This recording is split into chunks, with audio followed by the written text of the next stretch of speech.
settle down and make things right, but only for that special one.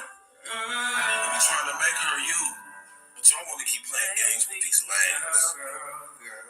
So make your next move your best move, cause we the best dudes. Oh yeah, don't settle for less, babe. I can love you better than you can imagine.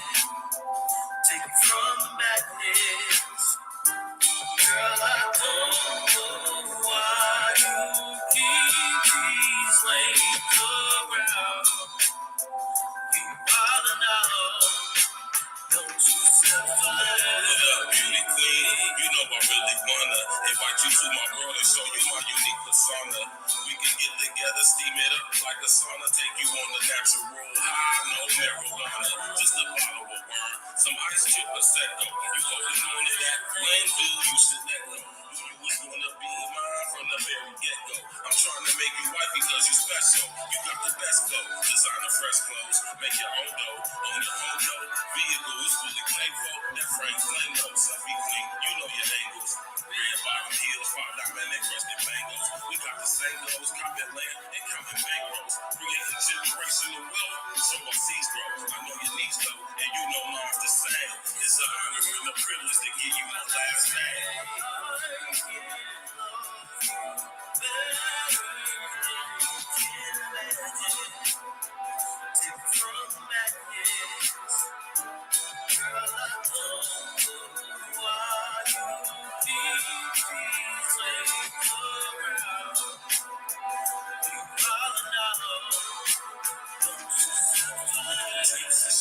You know that's mandatory. I'm trying to open your mind, peep the allegory. They say that love don't last, so let's change the story. I send my heart out to you, please come for me. Let's take control of our love, no conforming. Late night love sessions last until the early morning. Cooking breakfast, but naked eggs, bacon and toast. Fried potatoes and onions, girl, I love you the most. When my body be aching, you rub the pain out. Roll up the Dutchess for me while I pour champagne out. I pour my heart and my soul, plus my pain out. You got a real love right shit, so leave them lanes out. Please stop with the games. The mother niggas missing your time, girl. Why they know we even in your phone? They always think it's up. You should just fuck with me. So don't settle, don't settle, don't settle for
Yeah. What up? You already know it's the man about town, Virgil, aka Stacks with the Facts.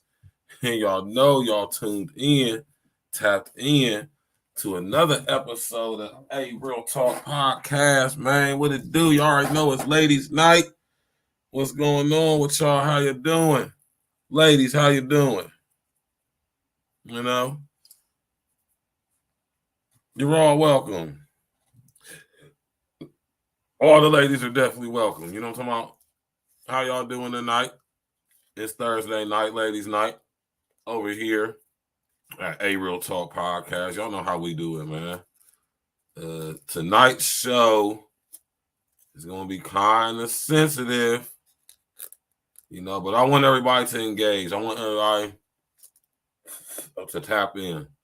I want everybody to add their voice to the situation. I want all you brothers, if y'all got the courage to, right? I want y'all to talk about y'all's experiences, if y'all had any, with the topic of the show. And of course, the topic of the show is, how come we never talk about female predators? Sexual predators, that is. And it's like I always say, it's something, unfortunately, that's kind of taboo in the so-called Black community. Almost as if it doesn't happen.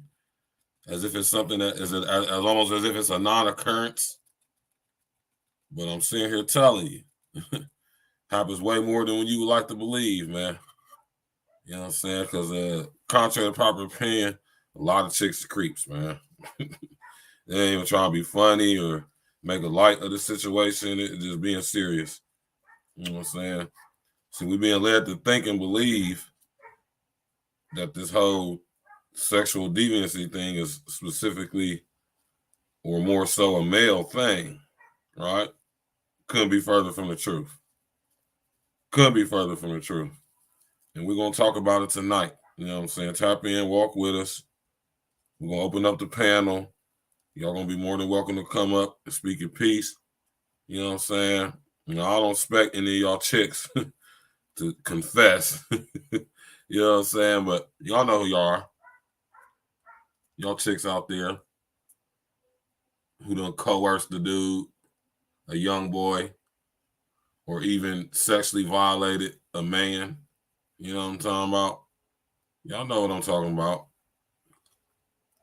Y'all girls done sit up there and pull Cardi B's on niggas. You know what I'm talking about? All type of lascivious things. Y'all done set dudes up. You know what I'm talking about? You and your homegirls, y'all done finesse dudes. Oh, gee, what it do, man? You know what I'm talking about? We ain't gonna sit up here and act like this stuff don't go down, though. We ain't gonna do that. You know what I'm saying? We ain't gonna do that because y'all know this stuff happens. Y'all know this stuff occurs, right? You know what I'm talking about? Let me hit y'all with some interesting facts real quick that y'all might not be privy to. All right. Smash that like button, y'all. Click on the bell, smash. You know what I'm talking about?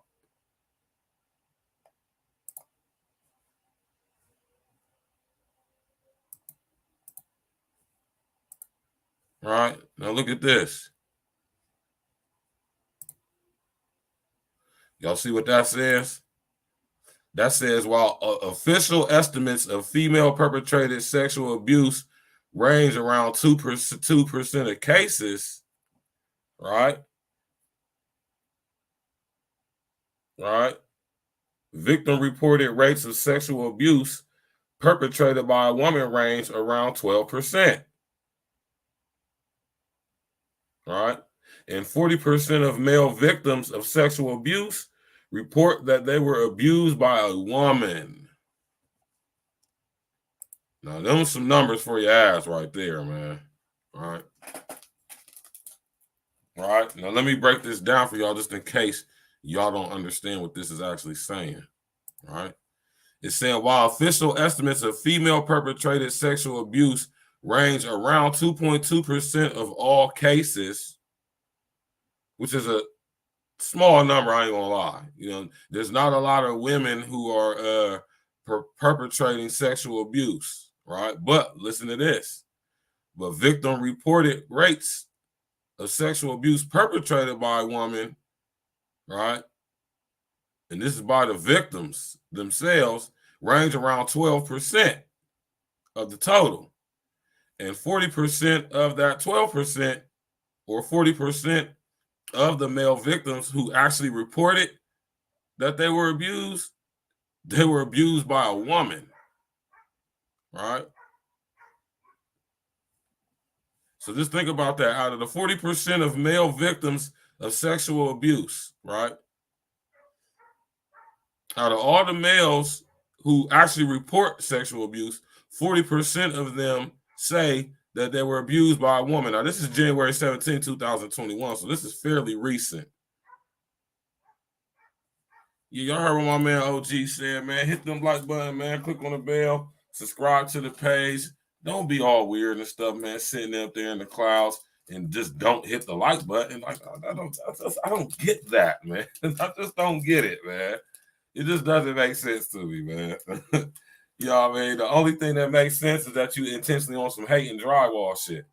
That's the only thing that will make sense as to why somebody will be sitting in your comment section or sitting in the clouds watching and listening, but don't hit the like button. I can see if you don't comment. I understand that, but don't hit the like button though. That's some different shit right there, man. That's borderline like you on some hating shit. And I know y'all gonna say, no, that's some hating shit. Yeah, and it is because I said it is. No other reason. It ain't. That's not what it is for no other reason because I said it is. Might with some hating shit, man. Y'all get that hate out your blood, man. Hit that like button, man. You know, I ain't asking y'all for no cash apps, PayPals, or nothing like that, man. Just hit the like button, man. Hit that like button, man. Now, did y'all hear them statistics? Did y'all read them? Y'all see that? Ain't that something? It's very telling. You know, it's very telling. Very telling, man. Now, oh my gosh, man. This is something that this is an issue that, like I say, doesn't get discussed a lot, right? For various reasons, right? But one of the main reasons why it doesn't get talked about or discussed is because of the stigma that goes along with it. See, us as men in this society, in this so-called modern society, we're being taught two opposing views, which leads to the cognitive dissonance. We're being taught that if we show too much emotion, that makes us weak. And then we're taught that if we don't show enough emotion, that makes us weak, right? So, I mean, you know, we kind of like, dudes been kind of like, you know, mind fucked a little bit when it comes to the emotions department. See, what they never did teach us as men growing up to be developing a man is men, we cannot allow ourselves to become emotional, right? I'm not saying that we shouldn't have emotions. I'm not saying that we shouldn't be able to identify our emotions. We should. I'm not saying that we shouldn't express our emotions. We most certainly should. But what we could never do is allow ourselves to become in an emotional state to the point to where our emotions have taken over our cognitive functions as a man, our ability to think critically, clearly, make a good decision. As a man, we cannot allow ourselves to become emotional. We cannot let our decision making be influenced by how we feel. That is not manly. Matter of fact, that goes against everything it means to be a man. It goes against everything it means to be a man to make decisions based on how you feel as a man. That is very feminine. That is not manly at all. That is not manly whatsoever. Ain't nothing manly about that. XL Pro, what it do, man? It's ladies' night, y'all, man. Roll up, man. Pull up, man. We getting into it tonight. This is a sensitive subject, man. You know, and I'm going to open up the panel here in a second because I want y'all to come up and I want to hear y'all's opinion on this, man. Especially y'all ladies, man, because a lot of y'all's friends, a lot of y'all sisters, cousins, right? A lot of your co-workers, maybe even you. A lot of y'all are creeps. A lot of y'all are sexual deviants. All right? Out here smashing your little son's friends and stuff. Out here on OnlyFans. You know what I'm talking about? Shout out to Mama Duck, though, man. But any of y'all dudes who out there subscribing to Mama Duck OnlyFans, y'all acting crazy, man. Y'all can't be that thirsty, man. Seriously. Can't be that thirsty, man. You know what I'm saying? I know dudes in jail who wouldn't hit Mama Duck, man. You know what I'm talking about? Y'all dudes are crazy, man. The fact that that lady made 35 plus bands in her first week of being on OnlyFans, that's proven evident that you niggas is nasty. It's proven evident that you niggas ain't getting no cheeks either, man. Y'all niggas ain't getting no trim. Like, come on, y'all, man. No disrespect to Mama Duck, though, but she's split, man. There is nothing attractive about that lady at all. Like, come on, man. Y'all tripping, man. Nothing at all, man. Bugging, man. You niggas is crazy. But, you know, I digress. You niggas is still going to trick. You niggas is still going to simp. So, you know, it is what it is. But, see, we more focused in on our young brothers, man. Because you old niggas, old trick-ass niggas, simp-ass niggas, it's a pretty much a wrap for y'all, man. Ain't no saving you niggas, man. Wouldn't even dare try. This content we making when we talking about female nature and we putting the young brothers up on game on how to interact with these broads, we talking to the young boys, man. We ain't talking to you old washed up ass niggas, man. You niggas been sitting up here eating booty and eating coochie for the past 20, 30 years. I'm telling these young brothers that they got to eat coochie. They got to eat the booty from the bite. You niggas is nasty, man. I would never tell no young nigga nothing like that, man. I would never mislead the young brother like that, man, ever. You feel me? Never mislead a young brother down the path like that, man. I would never do that. I ain't going to never tell him nothing, you know what I'm saying, that would, you know, intervene with him becoming the man he's supposed to be. You know, so I ain't going to tell him no unmanly shit. Like happy wife, happy life. I would never tell no young nigga that, man. Hell nah. Happy wife, happy life. What type of sucker ass shit is that, man? You know what I'm talking about? I keep telling you niggas, man, stop trying to make these bras happy, man. You know what I mean? 2023, we grown. You better already be happy when I meet your ass, man. And as soon as I figure out that you're not happy, I'm out. Because I'm happy. You feel me? I'm truly happy. I can honestly say that. I am happy. I wake up every day, y'all, feeling great, feeling blessed. You know what I'm saying? Things could be so much better. Oh, but they could be so much more worse. And I'm thankful that I woke up today, and I have been awake ever since.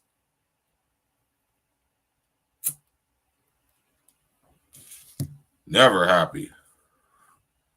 I don't understand why you niggas would even waste your time trying to make a broad happy. And then the chick will sit up there and say, I'm not happy, as if it's your responsibility to make her happy.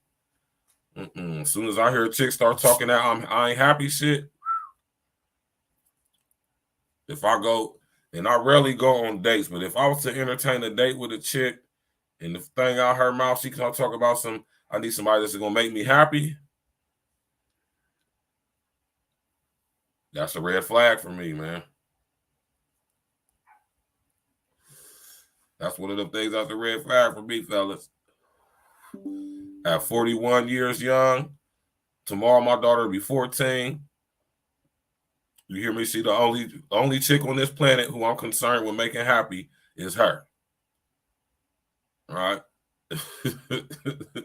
You hear me? Only chick on planet Earth that I'm obligated to make happy is my daughter. Outside of that, the rest of you broads, y'all better figure that shit out.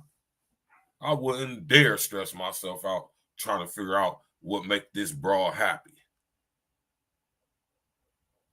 Come on, man. Y'all sound crazy as hell, man. Look at them stats, though. Right? Let's read that again, y'all, because that's crazy, man. That's absolutely crazy. While official estimates of female perpetrated sexual abuse range around 2.2% of all cases, victim reported rates, now these is reports straight from the victims, right, of sexual abuse perpetrated by a woman range around 12%. And 40% of all the male victims of sexual abuse report that they were abused by a woman. That's less. That's 10 less than half. Right. So damn near half of the fucking guys who reported being sexually abused, 40% of those guys said it was done by a woman. This is January 2021. All right, this is just a little over 2 years ago. So what does that tell you? That tells me that there is a lot of sexual predators out there who are females. All right, tap in and walk with me, y'all. Tap in and walk with me.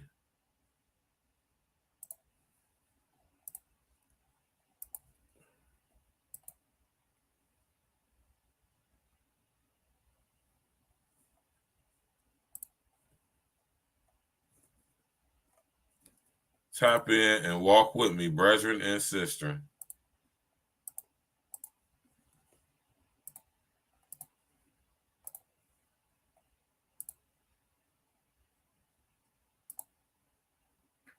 Right?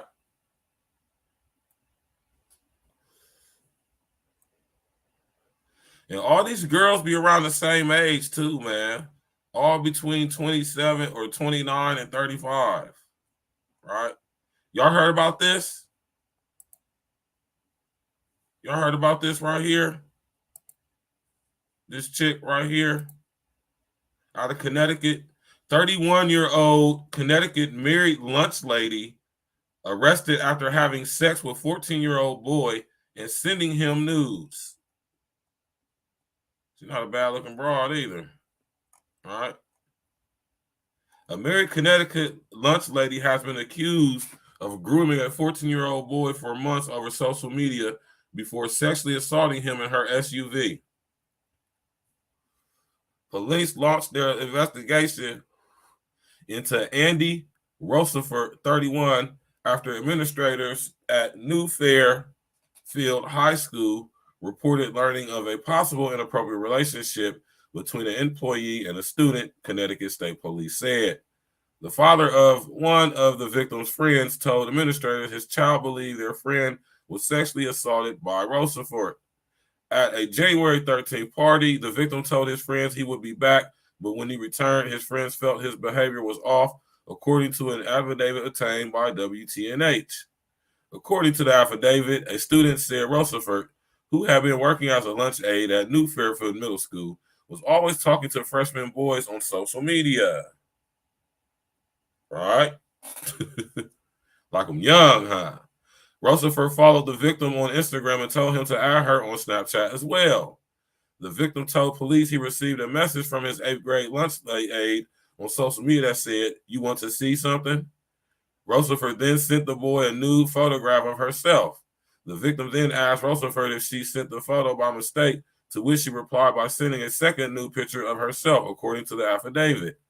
She then allegedly asked the teen to send her nude photographs of himself.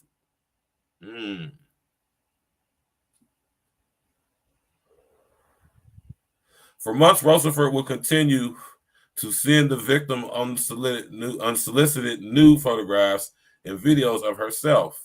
The victim told police she would also attend his sports games and send him videos of himself playing. Of course, so she's also, not only is she a creep, she's a nut job, right? According to authorities, Rosenfeld picked up the victim from a party at a friend's home on January 13th and drove a short distance before having contact of a sexual nature with him, police said. She faces 3 felony charges, including second-degree sexual assault, enticing a minor by computer to engage in sexual activity, and risk of injury to a minor or impairing morals of children. She was released on $200,000 bond and will appear in court on March 23rd. Damn. He said, I got a freak. Now look at this girl. She's not a bad looking girl. She's actually a nice looking girl. Right. Now, even though this probably was consensual,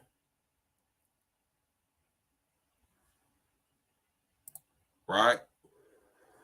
Even though this probably was consensual, even though the young boy probably was with it, right? This is still sexual assault, sexual manipulation, sexual molestation. Right? Did y'all hear that? I didn't even know that that was a crime. Did y'all hear that? She faces 3 felony charges, including second-degree sexual assault, enticing a minor by computer to engage in sexual activity. Damn. I didn't even know that was a crime right there, man. And the risk of an injury to a minor or impairing morals of children.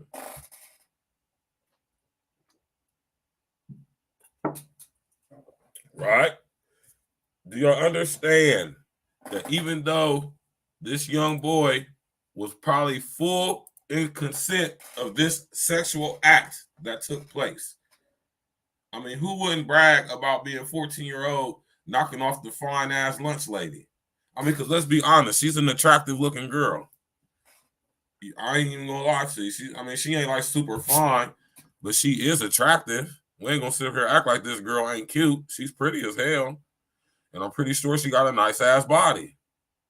You know, them white girls like to take care of their body. White girls take care of their bodies, man. They be in the gym and everything. So this lunch lady right here probably got a cold ass body. She probably thick as hell. She probably got a fat old little ass on her. You know what I'm saying? She in there flirting with the young boys, man. And you know, when we 14, that's when we start growing our little mustaches. You know what I'm saying? Our shoulders start broadening out. You know what I'm saying? Our voices getting a little deep. Some of us is tall. You know what I'm saying? Some of us, you know what I'm saying, got weight on us like how a young man would. You know what I'm saying? You know what I mean? You feel me? I needed a lunch lady like this. And I'm going to be honest, man. If I was in school and my lunch lady looked like this and she was shooting her shot, I probably would have went too. That would not have meant that it was okay, though. It still would have been bad on her part. She's engaging sexually with a minor. That's illegal. like just imagine if the shoe was on the other foot. Right? Just imagine if the shoe was on the other foot, y'all. So they let her out on bond, and she's currently waiting to go back to jail or waiting to go back to court. I don't want to burn no bridge on nobody. She go back in court March 23rd in about 14 days, 2 weeks. She be back in court considering this situation. You know what I mean? You know what I'm talking about? I'm talking about, what's her name? Andy. Andy's not a bad looking girl, man.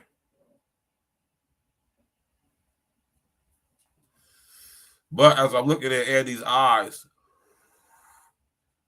right? As I'm looking at Andy's eyes, something does seem a little off. Look into Andy's eyes, y'all. Look in Andy's eyes. Something's off there. Right? Something's off. Now, for her, clearly Andy's mentally disturbed as well. Clearly. Something is clearly wrong with this girl. She has a demon spirit presiding over her. Actually, she has at least 2 that I know of for sure. She has a pedophilia spirit over her. All right. She has a okay, I'm gonna say pedophilia. Let me take that back. She has the spirit of molestation presiding over her, which is a demon. I want y'all to know that the spirit of molestation, that is a demon. Molestation is literally the name of the demon.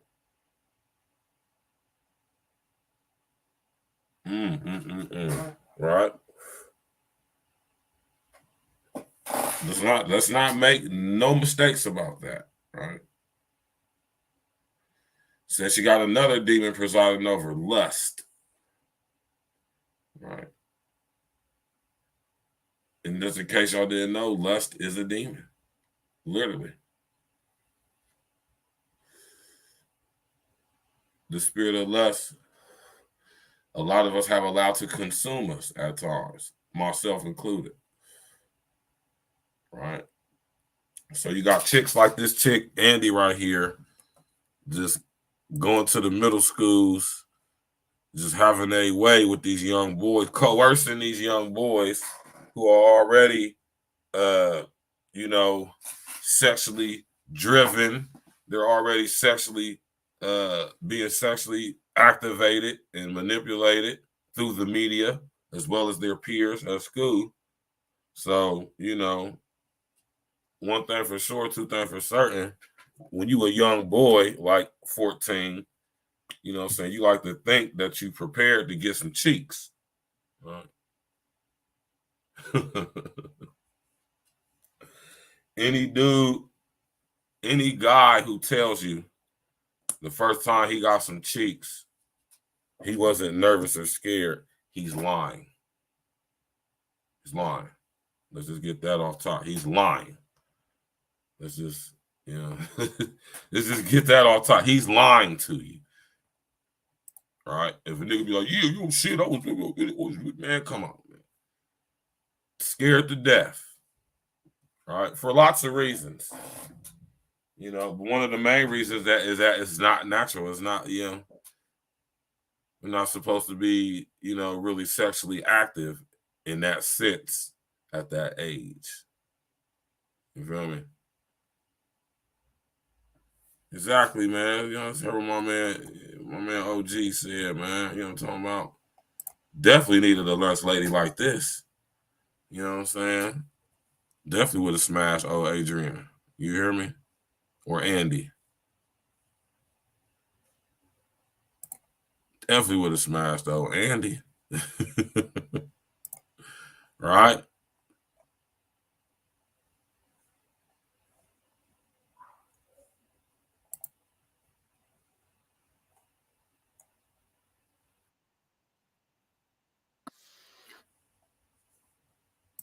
Hold on, I got some more footage.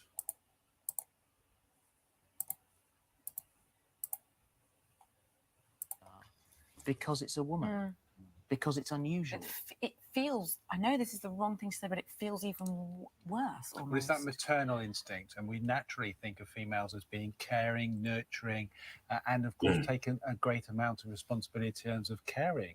And as a result of that, sometimes we think of female sex offenders in the minority, but they certainly are greater than we knew. You know, back in 2010, when some research was done with regards to convicted sex offenders, the increase was there. Only a very small percentage, 1%. But what we do see is more reporting now.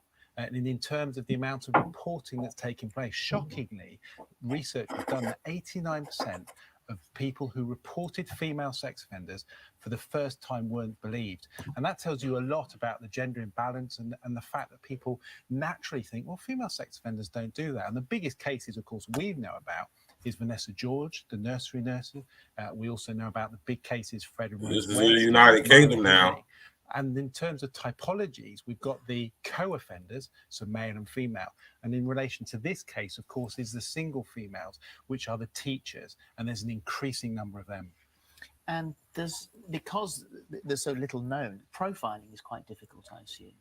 It is quite difficult because the amount of studies that are actually done into female sex offenders in particular, very, very few. There have been some done, but they're not large scale. They tend to be with quite small numbers. But that research is showing that female sex offenders are statistically, much, much lower than male sex offenders. So, and partly for that reason, it's all the more worrying when it comes to because we're not used to seeing it. These days we are seeing an awful lot more of it in the press because I think thankfully male victims are feeling far more confident to come forward, especially in the wake of the Savile inquiry. Well, it's interesting because Detective Inspector Elf Sampson from Durham Police said there may be more victims said that throughout the investigation, we have been aware that there may be other people involved in this inquiry who may come forward as victims, and we would like them to make the approach to us. And speaking about the two victims, she added they've seen her have a successful, glittering career. They've seen her praised by government, described as inspirational. I think it made it harder for them to come forward. It's a strange thing that one of the research projects that was done in America, I think, actually showed that those women who offend with younger boys are very, very often high flyers. Really? Yes. So what on earth would they be getting out of it? Because in the case of this woman as well, it wasn't just one-offs, it was relationships. What could they possibly gain from it emotionally? High intelligent women like that. I think whilst they are high intelligent, they are also quite vulnerable in terms of some of their elements. So particularly when you look at female sex offenders on children. And the problem is we have very little research in the UK that's been done. There's been a few papers done, but very, very little. We have to go to the US and Canada for that research. It tends to be individuals who are vulnerable. They're probably in some kind of relationship where they feel fairly inadequate through the male relationship. They also feel that they're actually helping the child. They're taking the child on a journey into adolescence. Feel like they helping the child, man. That's a lie from the pit of hell. All right. What y'all think about that, man? That's a lie from the pit of hell right there, man. What y'all think about that, man? Yeah, it's tons of these things, man. You know?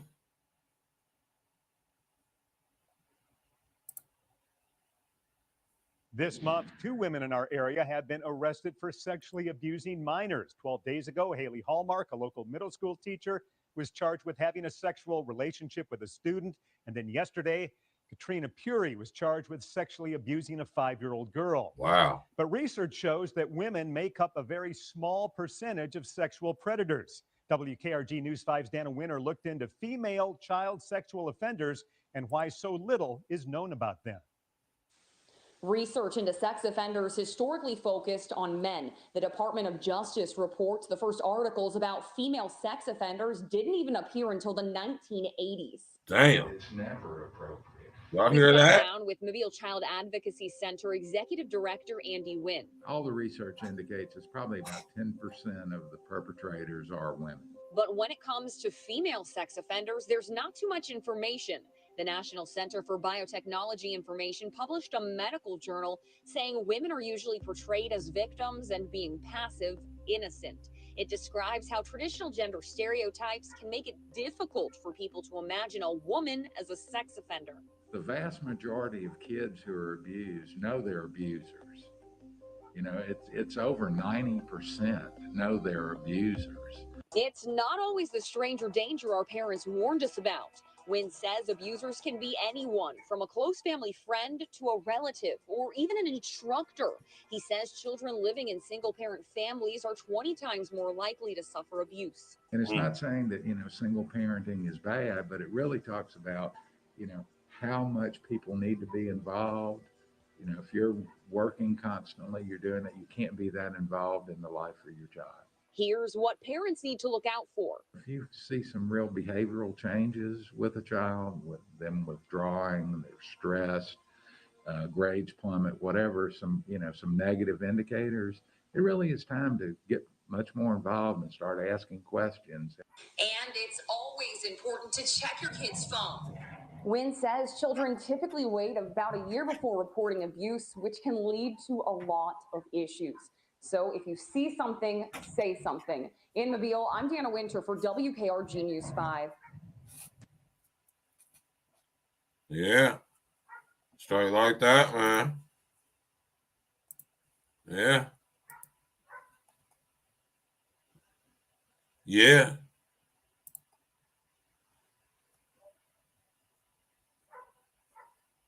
Yeah.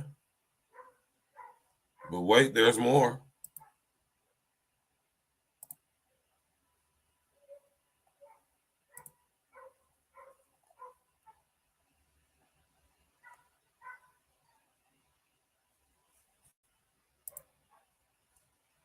There's more.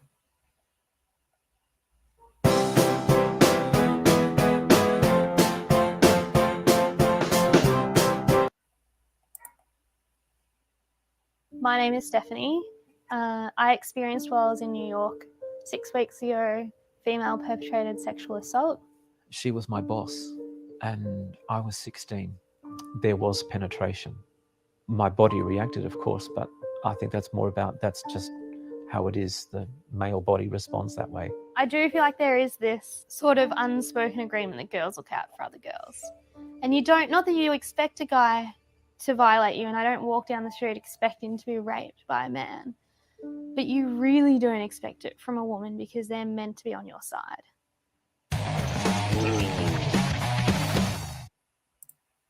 Right.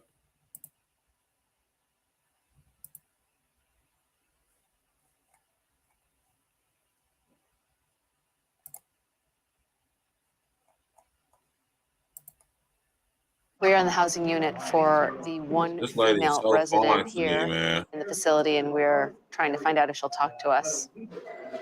Laura's a little intimidated by all of this. She's willing to talk if it's Kill just that between boy. the man and you. Okay, great.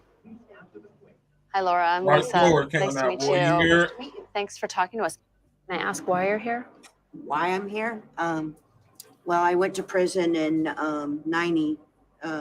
89, for first-degree rape of a child. Do you think that you should be here? Absolutely. Would you say you're a danger to children if you were to be out in society? Wow, that's a tough one. I'll just say that I have more things to work on. Can you tell us how many offenses you've committed toward children? Well, I have 15 that's accounted for. Damn. And I would say, as I've said in all my testings and stuff that they've done, I would say 100 or more. Damn. Before she was caught, Laura was a caretaker for babies and toddlers. She admits she sexually abused her young victims while Right. babysitting them. When you were offending, what would go through your mind when you would see children or babies even? Well, I guess I should explain, it's not like all kids, every time I see a kid, I get aroused and, I want to hurt them. How do I explain this?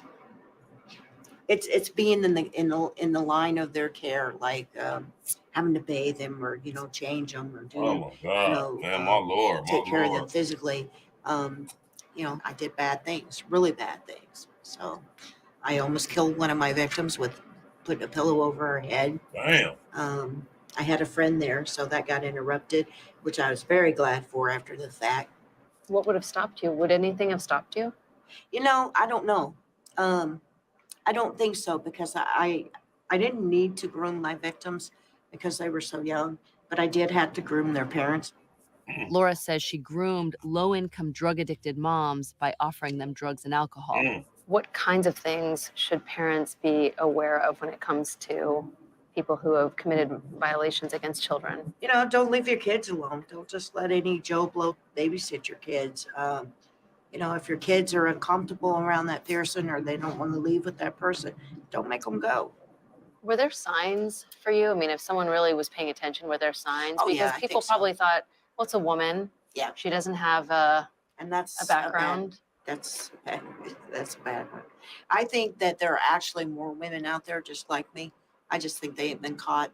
And I don't want this to come out the wrong way. It's almost like back when I was You mean it offending, can't come out if I no saw right a way? parent that seemed negligent or they didn't want to be bothered with their kid or they didn't want to go to the park or they didn't want to play with them or they were messy and dirty and they needed a bath. Those were kind of the people that I targeted, the people that just had low stress for their kids. So you exploited the vulnerable children. Absolutely. Absolutely. Any child is vulnerable, but especially ones that don't get what they need when they're at home. Have you had any interactions with any of your victims or your victims' parents? No, we're not allowed to contact them. I pray for my victims. I hope they're happy and that their life isn't, completely destroyed because of the things I did. Their to lives them. are completely So you feel remorse destroyed. for it? I believe. Yeah, absolutely. Absolutely. I believe I do. Do you have children? Yeah, I got 4. I have 4 girls. Wow. They don't live with me and they never have. Did you ever offend against them? My youngest daughter, I did. Wow. It was more of a physical abuse than a sexual abuse. That was a It was still lie, abuse. man. There is no difference. And were you molested as a child? Yes, I was. How old were you? These demons are generational. I keep telling y'all. When you were molested at 7, was it very violent? You know, I'll just say I don't think no molestation isn't violent or rape. I have a hard time with that word molestation because it's kind of like you didn't molest, you raped. I sometimes think when people say molestation, it's because they're trying to clean it up, you know, so I don't say molestation. And you raped.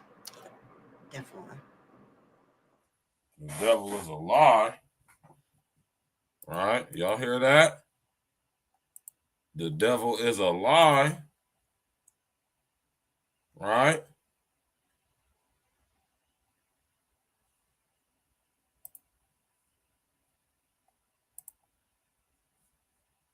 And Deborah LaFave, both teachers.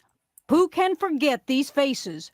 Mary Kay Letourneau and Deborah LaFave, Get into Mary Kay both here in a teachers, second. both married, and both having sexual relations with their teenage students.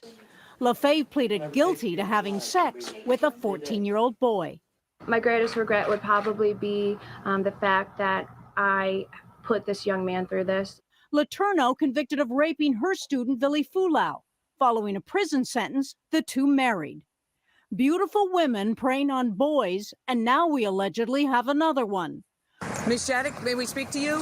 Former Baltimore Ravens cheerleader Molly Shattuck is facing rape charges, unlawful sexual contact, and providing alcohol to a minor for allegedly having sex with a 15-year-old boy at a beach house in Delaware Labor Day weekend. Damn.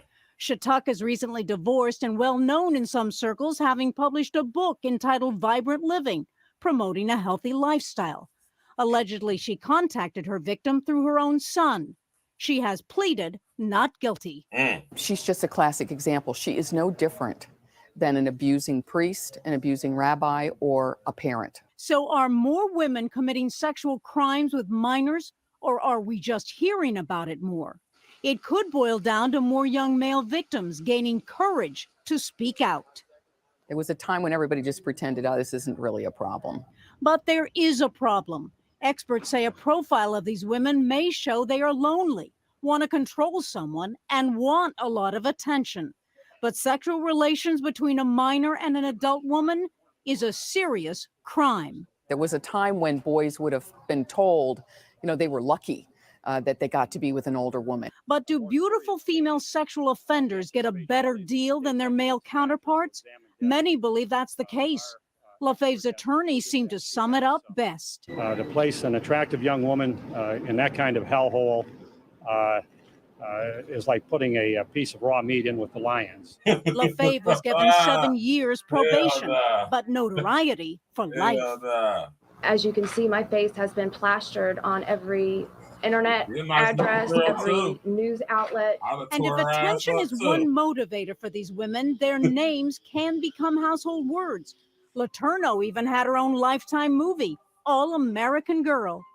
But is it worth the ultimate title for some? Registered sex offender. Dang. Jean Casares, CNN, New York. Sheesh. Man. Do y'all see all this? The story after story after story. Story after story after story. Now, let's get to Mary Kay, because this might be one of the most famous cases right here, man.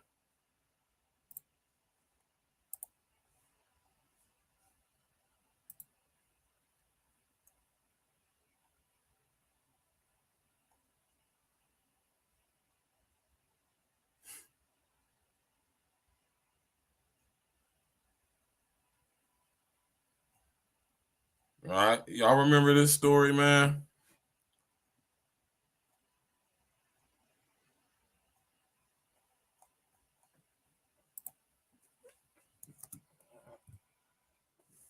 Yeah, this is crazy right here, man.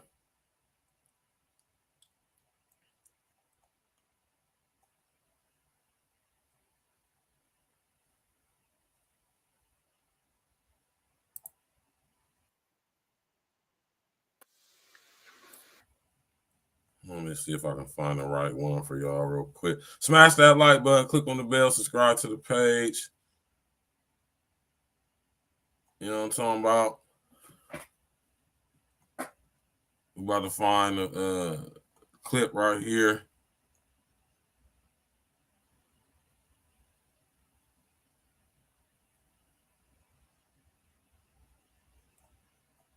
Trying to find the right one, man.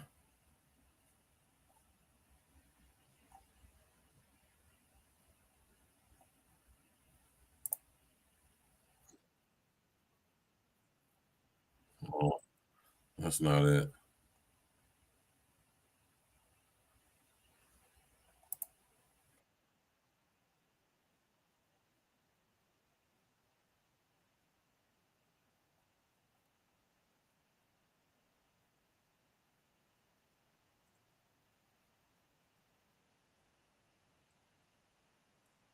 The big question now is, what's next for both of them?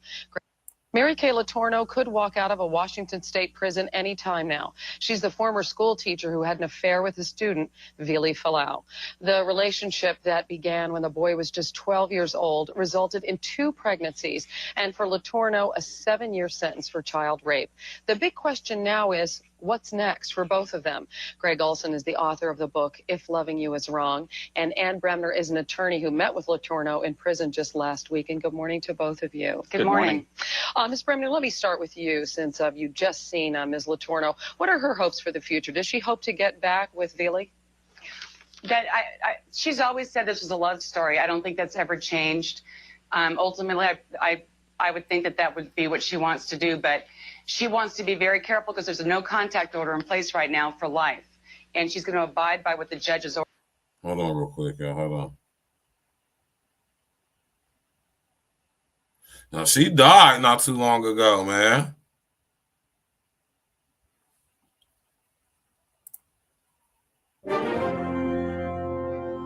The scandalous marriage between Mary Kay Letourneau and her former elementary school pupil is over. Her husband, 33-year-old Vili Falau, filed for a legal separation 3 days before their 12th wedding anniversary, claiming our marital community ended, although they continue to live in the same household. Mary Kay began an affair with Vili when he was just 12 years old, and she was a 6th grade teacher in Seattle. It was wrong, and I am sorry.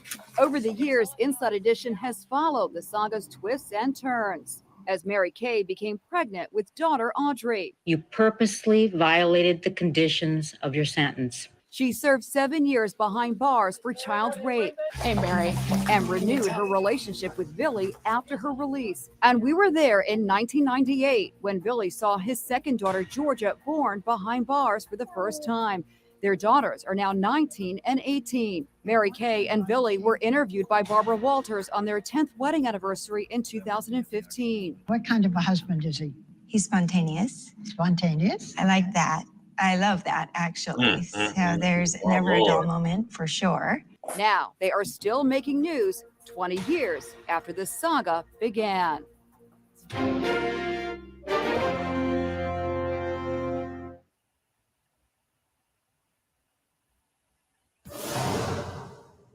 After her affair with Vili Falau was discovered, Mary Kay Letourneau was arrested and charged with raping a child. By the time she was arraigned, she was 7 months pregnant with Vili's baby. Mary took a plea bargain, a suspended sentence of 7.5 years, with mandatory counseling and 6 months in county jail. After serving 6 months, Mary was released. She moved into a friend's house, and there was one other condition Mary had to meet. She wasn't allowed to see Vili, or she'd end up in prison. But Mary had no intention of following the conditions of her parole. She started to see Vili again. Within a month, Mary and Vili were caught together. There was another bombshell. Mary was pregnant again with Vili's child, conceived during the weeks she had been out on parole. Within weeks of your release from jail, you purposely violated the conditions of your sentence. You didn't mind serving 7 more years?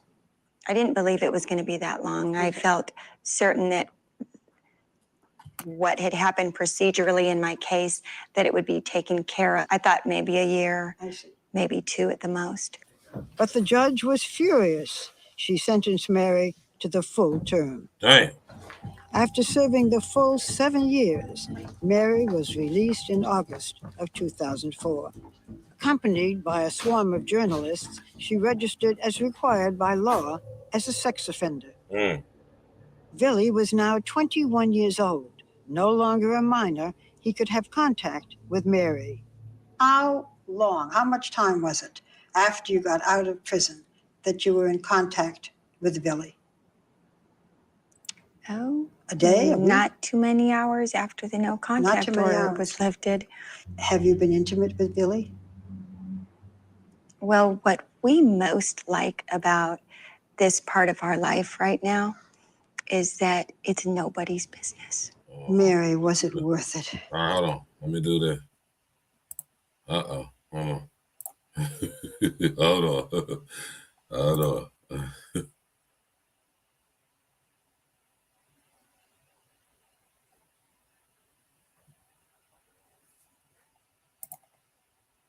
Uh-oh.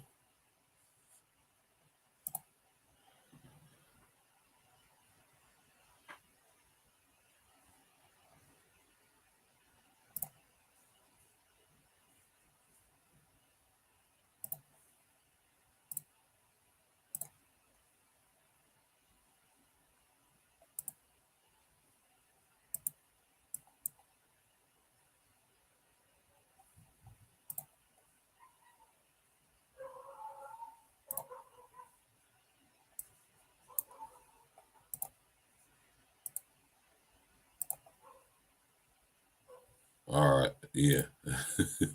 I said they cut it off, huh? Oh man, they whack as hell, man.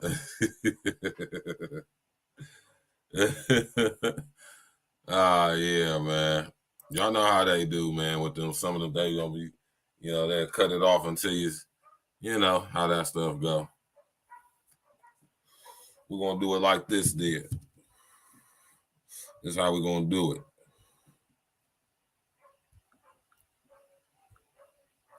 Smash that like button, y'all. Click on the bell.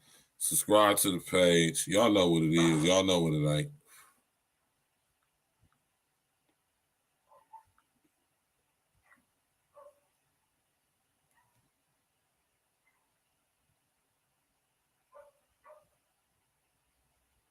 Smash that like button.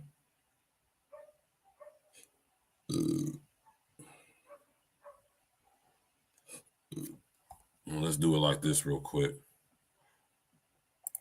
Y'all can see me, right?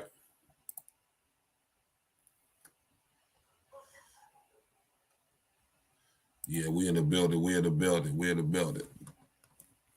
We in the building, mate. Hold on real quick.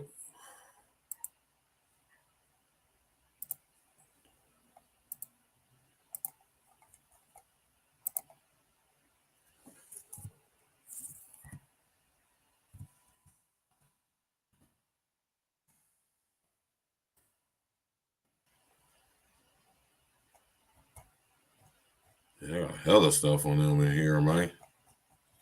We're gonna do it like this. That's how we're gonna do it like this right here.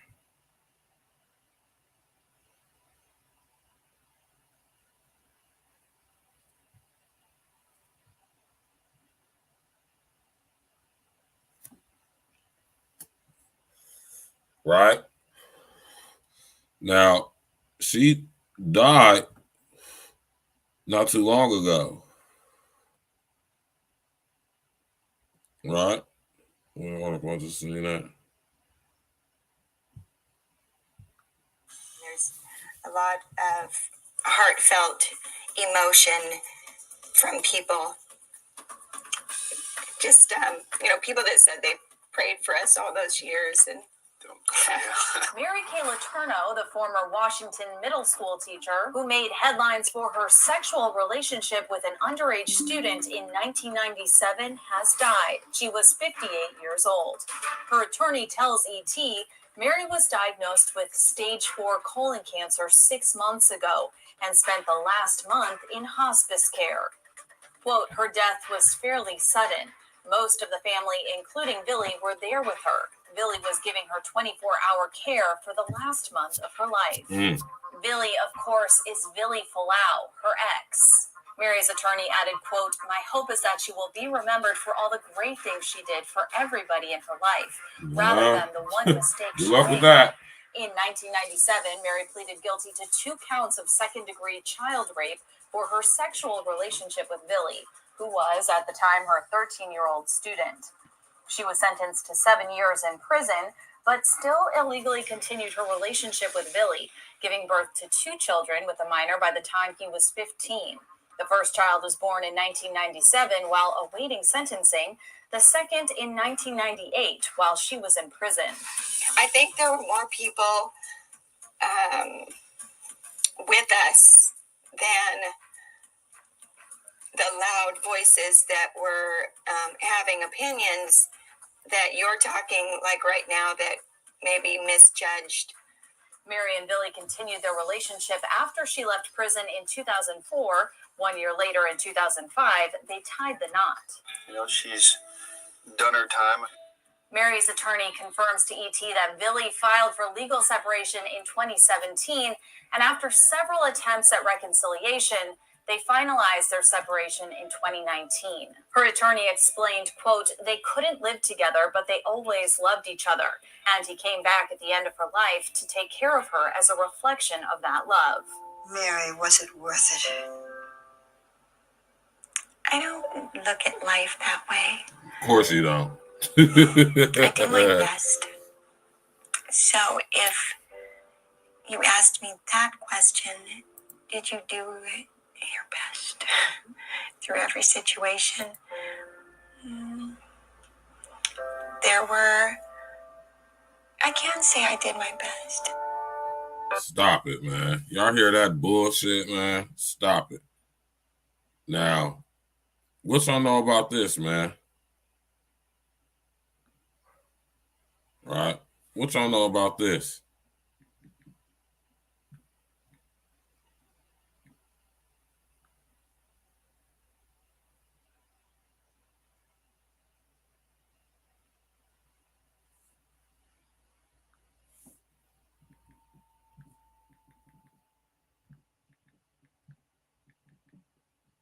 What y'all know about this?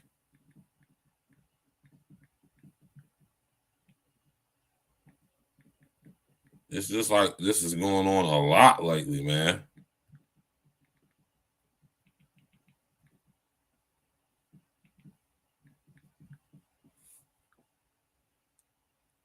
What y'all know about this? New at 5 o'clock, a 31-year-old Fountain woman who police say had sexually assaulted a 13-year-old boy is avoiding prison time. Prosecutors offered her a plea deal even after she gave birth to a baby conceived with the teen. KRDO News Channel 13 Spencer Soysher joins us live from the El Paso County Courthouse where that plea deal was taken. And Spencer, the mother of that boy, is furious about the deal. Barton Heather Andrea Serrano pleaded guilty to an amended charge of incest, though the 13-year-old boy's mother says that they have absolutely no relation. She said she objected to this plea deal when the DA's office showed it to her. Still, it didn't matter, and it appears Serrano is going to avoid prison time. There's no blood relation. There should be no, incest charge being allowed. Originally charged with sexual assault on a child, Andrea Serrano is avoiding prison time. She struck a deal, pleading guilty to incest only. The boy's mother is upset with that deal because police say Serrano gave birth to a child she conceived with the 13-year-old. Had my son have been a little girl and this had been a 31-year-old man, they would be seeking incarceration. I'm talking about trimming his ass. And I don't think that they realize that boy or girl, this is going to follow him for the rest of his life. KRDO is concealing the identity of the boy's mother because her son is a victim of a sex crime.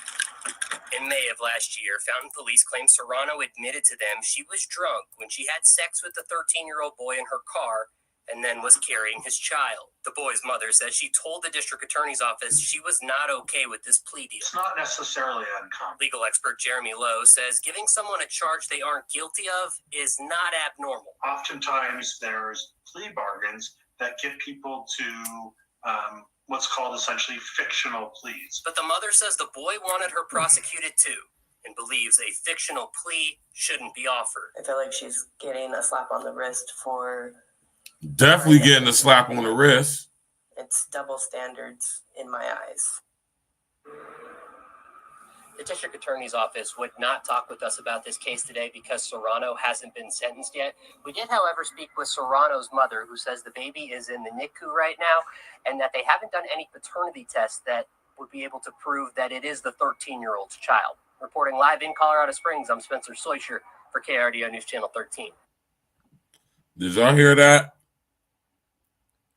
Did y'all hear that? All right. This girl, this girl right here on the screen, right? What's her damn name?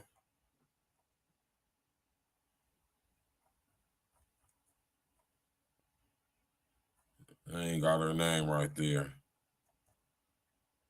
Some Serrano.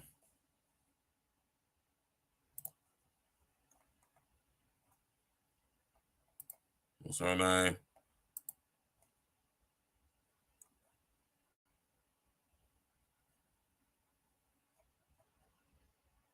Andrea Serrano. That's her name. Andrea Serrano. Not a bad looking girl.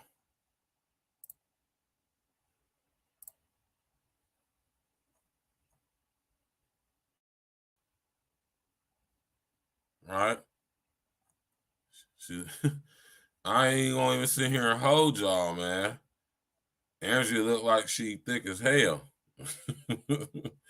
Andrea look like she thick as hell.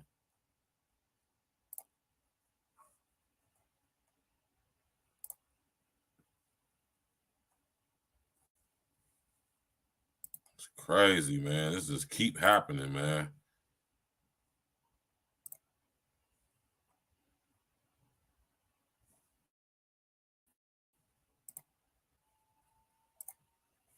Hold on real quick, y'all. Let me find. I'm trying to get this good picture for y'all. Get a good picture for y'all.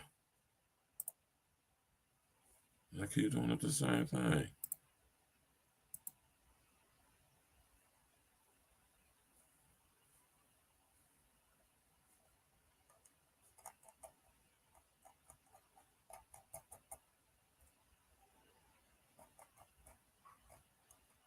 Let me get a better picture.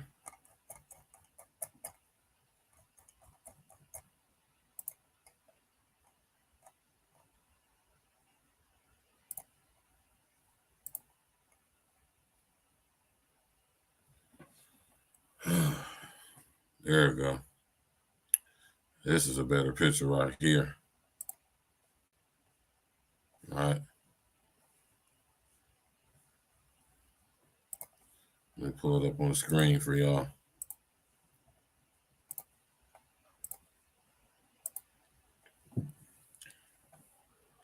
That's all Andrea right there. That's Andrea right there, y'all. Blow it up on the screen for y'all. That's Andrea. Andrea Serrano. 31 years old. Right? Sitting here having a sexual relationship with a 13-year-old boy. Right? Letting the 13-year-old little boy smash her in the car. He's smashing her in the car. You feel me? Get her pregnant. So, of course, he hitting her raw. That's crazy right now. Just like the boy mama said. Now, let that have been her 13-year-old daughter getting impregnated by a 31-year-old man. Oh, they would have trimmed his ass. You can believe that. This girl ain't even going to jail. She's not even getting no prison time behind this. Talk about a double standard, man. That's crazy. Right? That is absolutely insane. Right? What y'all think about this, man? She look like it, don't she, OG? She look like she thick as fuck. She's not a bad looking girl. I bet you she thick as hell. And that's how most of these predator chicks be, man. They be looking all right. They be looking decent, man. They don't be the old ugly girls that be the predators on the young side. It be these young girls. It be the nice looking girls, man. Throw you for a loop. You think you cool, leaving your little boy with them like, yeah, you about to go take care of some business. You know, you and your wife, your girl, you're about to go out to eat or something like that. Y'all think she gonna be cool. You think your little boy gonna be cool. You leave him alone with old Andrea. Nope. She over there fucking your son, man. I mean, it's not funny. It's really not funny. But, you know, it is what it is. And all y'all ladies out there, I know y'all watching, man. I know y'all tapping in. Hit that link. What y'all think? Hit that link. Tell us what you think. I want to hear some of y'all ladies' feedback on this, man. Because this is crazy, man. Do that versus mess with a kid. You know, just something in your mental and in your spirit as well that just possess you to do something like that. And I mean, if you can do stuff like that, you not have to be trusted around children, in my opinion, you know. It's just my personal opinion about this situation. But hey, like I said before, you know, they really being unfair in these type of situations. It's like the second woman I done seen get off on a situation like this. Like, get off, though? In terms of the plea deal the suspect signed off on, she'll be required to register as an offender, and the judge could sentence her to 10 years to life of offender intensive supervised probation. But Serrano will avoid any jail time since the DA's office dropped the original charges to a lesser charge that does not come with mandatory jail time. What should other parents be looking for? Don't trust anybody, honestly. I mean, you can't trust anybody now. And then, hold on, he might see it right here. I don't know. Hold up. The victim's family says they are looking for the next steps in this case, and they'll actually ask the courts to give custody to the 13-year-old of this baby. Adam and Lindsay, what we do know is that Serrano has a hearing coming up in May where she will learn how much probation. Do you think the state is going to give custody of a child to a minor? So are the parents saying that they want custody of the child? This is crazy, man. All right. And see, we are being led to believe that men are the face of sexual predators and sexual violators, when in all actuality, this thing is probably a little bit more rampant amongst women than it is men. Simply because, for one reason, there's way more women than it is men. So I'm going to go with the numbers game. If there's more women than there is men, then that would mean that there's probably way more female sexual predators than there are male sexual predators. Now, due to the stigma of society, these numbers are probably just now being known because guys are finally starting to, you know, report that they've been sexually violated by women. Right? You know what I'm saying? I'm pretty sure this has been going on for a while, but this is not, it's been taboo, like I said. It's a taboo subject.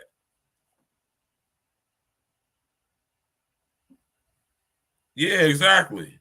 You know what I'm saying? Because we naturally thinking females, women, mothers, nurturers, nurturers. You know what I'm talking about? We thinking like, you know what I'm saying? As long as it's a chick, you know, especially if you know her, you think you can trust her, like, she take care of her own kids, so why wouldn't she take care of mine? You know what I'm talking about? But one thing for sure, two things for certain, we do not be aware of the demons that these people be having presiding over them or touch to their bloodline. And let's not make no mistake about it, y'all, right? We ain't gonna speak of this lightly either, though, right? You feel me? All that stuff, man. We ain't gonna speak light about this. The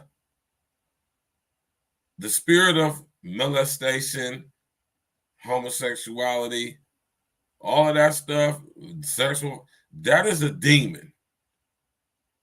Let's just get that out there. We're gonna say what it is, man.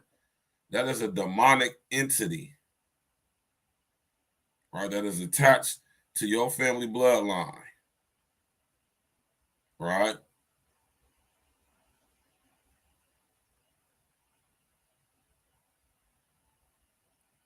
And it's so taboo, like I said, because we as men, we're taught that you know what I'm saying, we're what makes us a man is our ability to, or what makes us a man, or what makes us manly, or part of manhood is our sexual prowess, right? Well, that's part of being a man, but that doesn't what makes us a man. You hear me? And when we are young boys, 13, 14 years young, this is when we're starting to go through puberty. Because, hey, girls, y'all go through puberty quicker than us. Y'all develop faster than we do. Physically. Not mentally. Physically. I'm going to back that up for y'all who just didn't hear me, in case y'all didn't. Females, when it says that y'all mature faster than males, yes, physically. Not cognitively. Right? And there's a reason for that. Because although we frown upon this in our society, modern society, actually, once a female starts to have her cycle, she's able to have children. Which means if she's able to have her cycle, that means her body is in the physical peak condition to be able to not only conceive children, but carry the child. Right? Your younger years are your prime years to have children. Now, I don't know about 13, but I know from like 18 to like 23, it was like the prime years for having children. Because at the age of 25, depending on how many children you done had, your body is still in a state of flux to where you can still change the way your body looks, so it won't be damaging for the rest of your life. And it's also good to do when you're young, because you can incorporate a healthy lifestyle, which you can always be able to snap back, bounce back, right?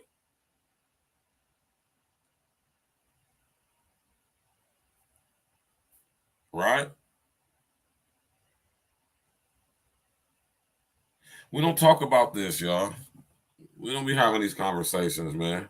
People don't like I say, like it ain't even no chicks speaking on this. All these female content creators talk about dudes is this, and every 5 hours, you know what I'm saying? A black woman is killed by a black man. Black men are the face of pedophilia. Black men are the face of sex tourism. No, we're not, and no, we're not. But when it comes to sexual deviancy, when it comes to specifically, especially older females on younger boys, oh, the numbers are rising. The cases are rising, as we see on the internet, especially with this chick right here. Right? And this also proves what I say. This also proves what I say, no matter what the race, no matter what the age, most females, the overwhelmingly mass majority, are whores.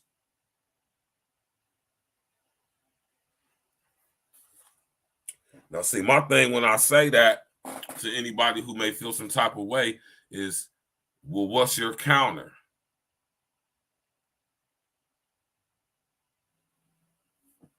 You hear me count out, boy? Straight demon time when ain't nobody looking.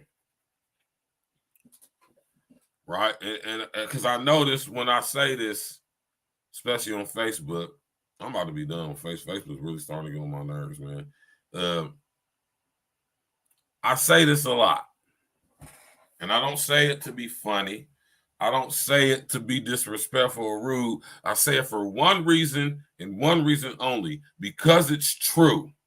Undeniably, unequivocally, provable truth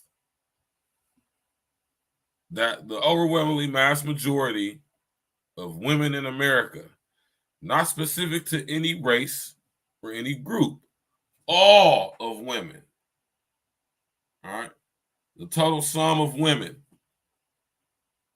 with the exception of a few, are absolute whores.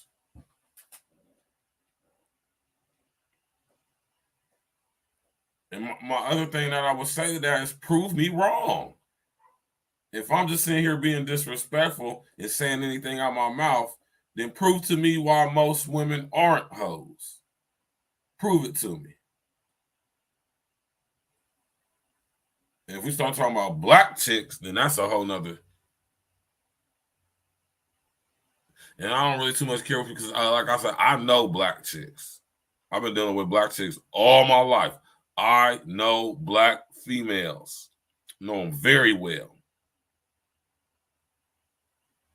Right? Now, Andy's a nice looking girl, man. To be honest with you. She's a real nice looking girl. And like I said, she looked like she got a nice ass body. You know, she's a pretty girl. But unfortunately, somewhere along the line, somebody sexually violated her and attached that demon spirit attached to her because it was already within her. So that one matched up with the one that was inside of her. Now and that's how you get demonic, not possession, but obsession, regression, suppression, depression, impression, suggestion. You feel me? It's levels before you get the full all out possession. And it ain't been like I keep telling you, it ain't been too many possessions in history. Like full out possessed by LSD himself, very few recorded. You understand me? Hit that like button, y'all. Click on the bell, subscribe to the page, man. Right? So I dropped the link. You know what I'm saying? Y'all more than welcome to come up. I'm going to drop the link again. Y'all more than welcome to come up. I want some of y'all ladies to come up and speak on this, man.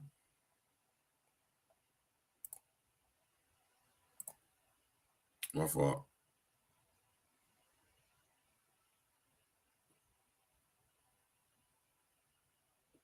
Well, my man Ken, that boy say, meanwhile, these same chicks that say that be on demon time with nobody.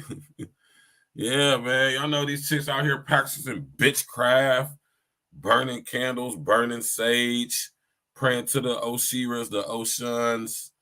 You hear me? They out here, goddamn, singing incantations, saying and chanting incantations, and don't even realize what they dealing with. See, they think they know what they dealing with, or maybe they do.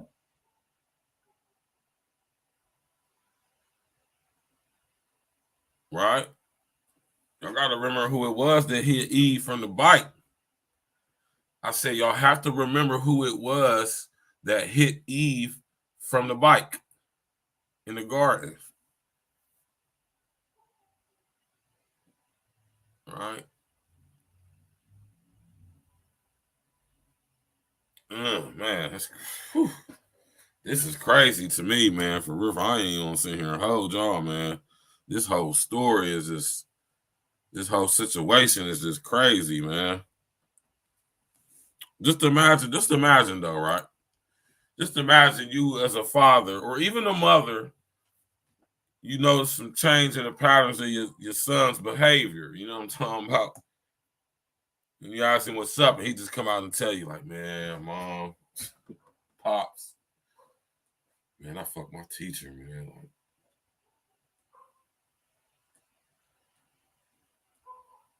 you're going to automatically be taken aback by something like that. Any parent would. It's natural, right?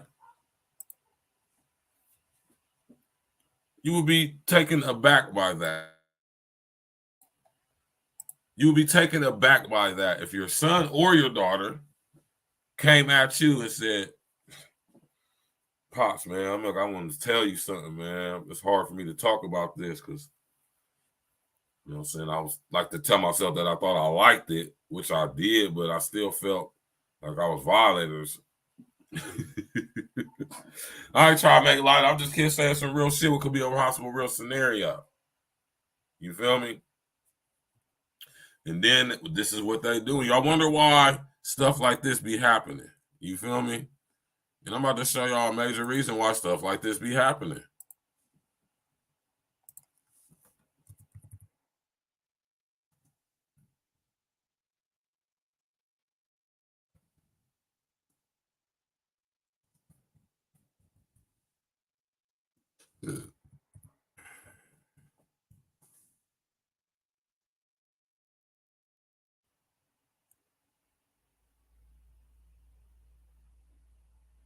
All right.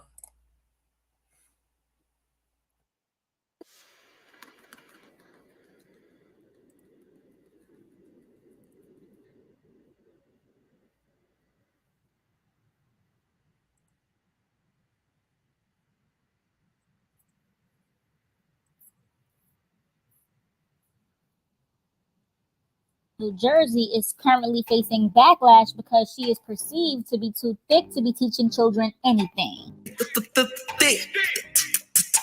Not even a subject that is probably the most funnest and easiest of them all, art, which was definitely my favorite as a child. And people on social media want her fired with a capital F. Some of the parents at the school agreed that she gotta go.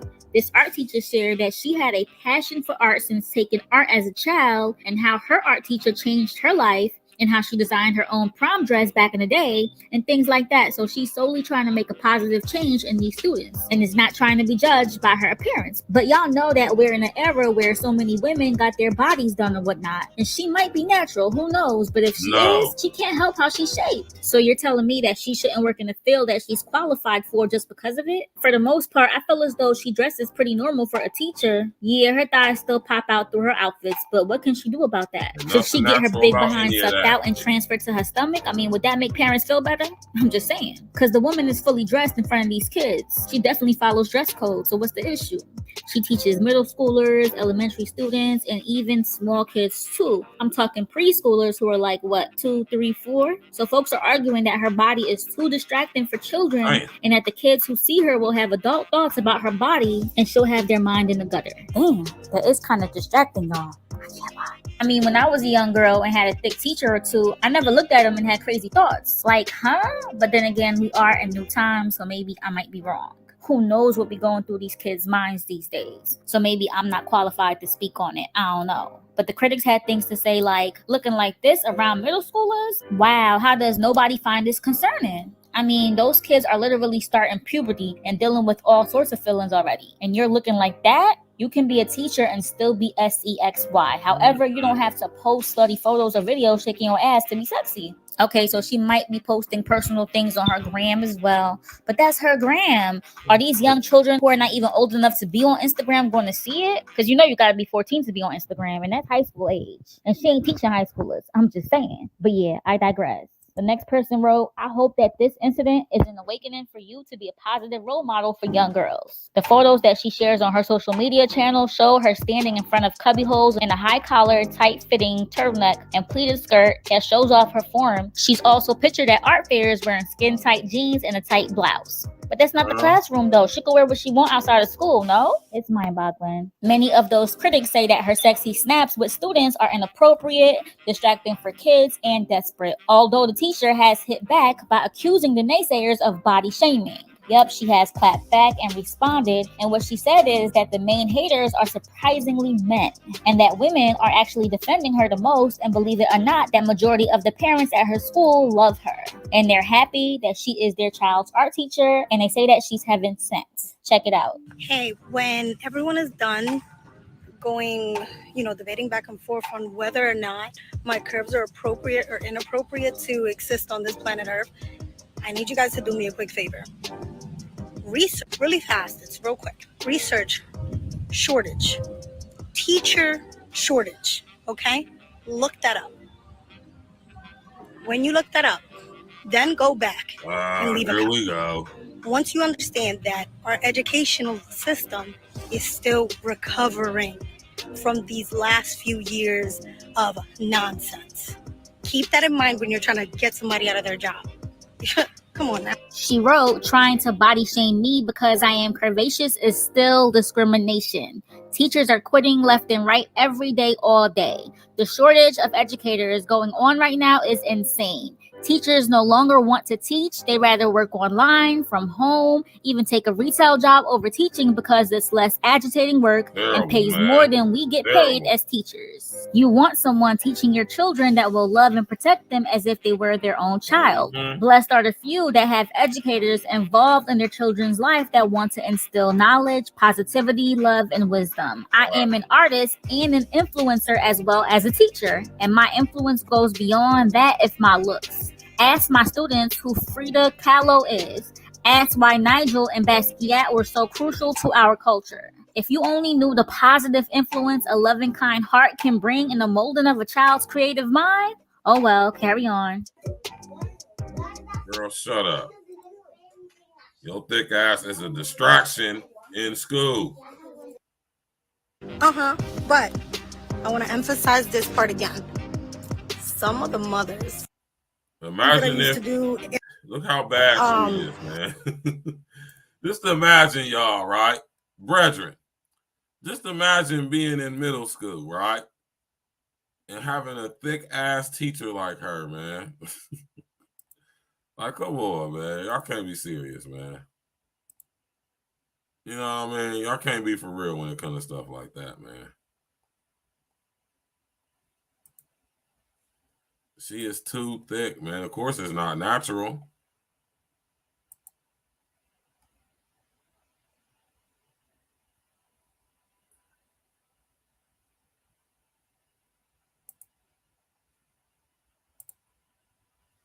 Look at her, man. Ain't nothing natural about that, man. Come on, y'all, man. We ain't stupid, man.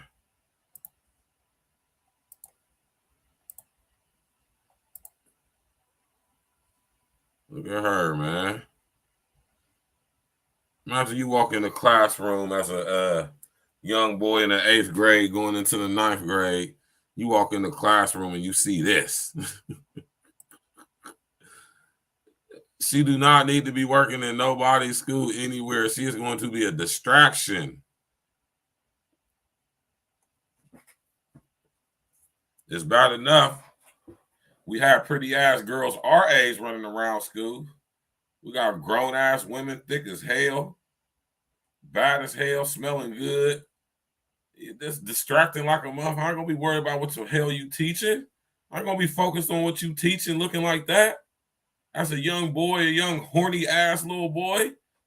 Come on, y'all, man. Y'all crazy. Hell no, she don't need to be working there. She too thick.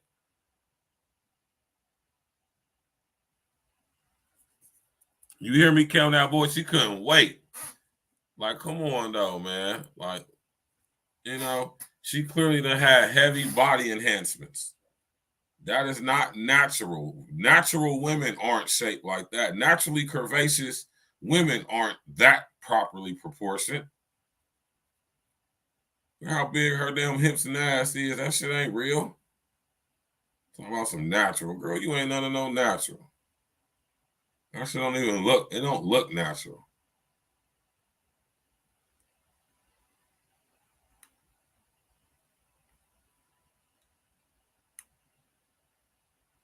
It don't even look natural.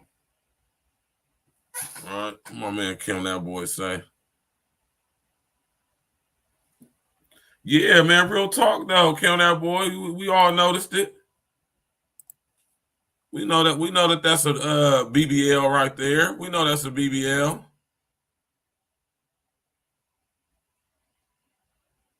Like y'all girls y'all be taking it too far, man. Like I say, naturally curvaceous women ain't even shaped like that.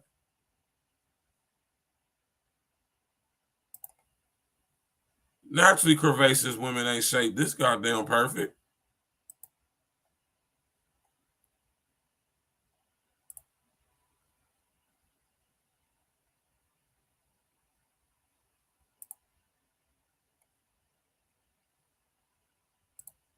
Like, come on, y'all, man. That's just like that's assault to the intelligence right there.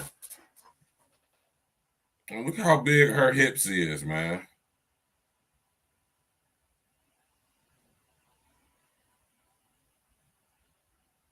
Now imagine coming to school.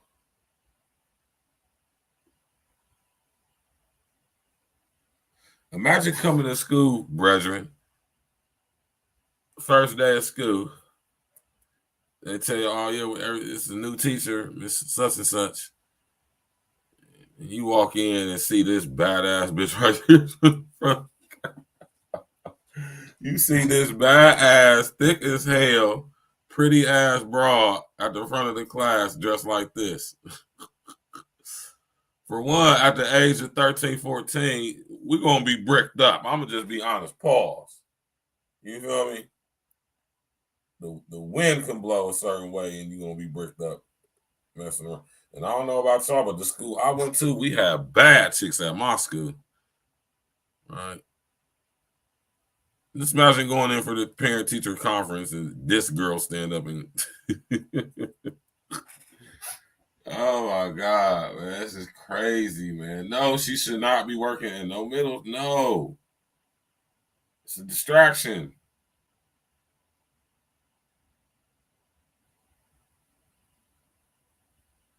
It's crazy, man. For real though, man. It's the real shit, OG, man.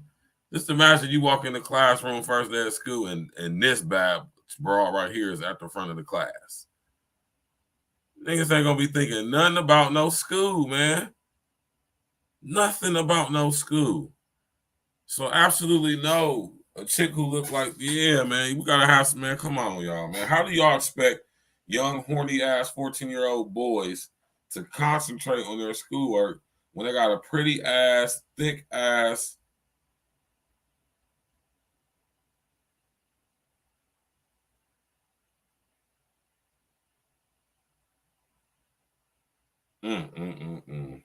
It's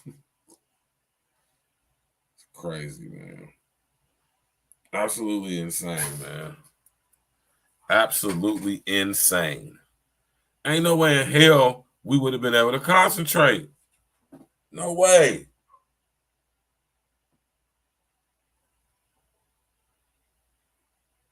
And then that's creating a weird ass dynamic between her and the female students.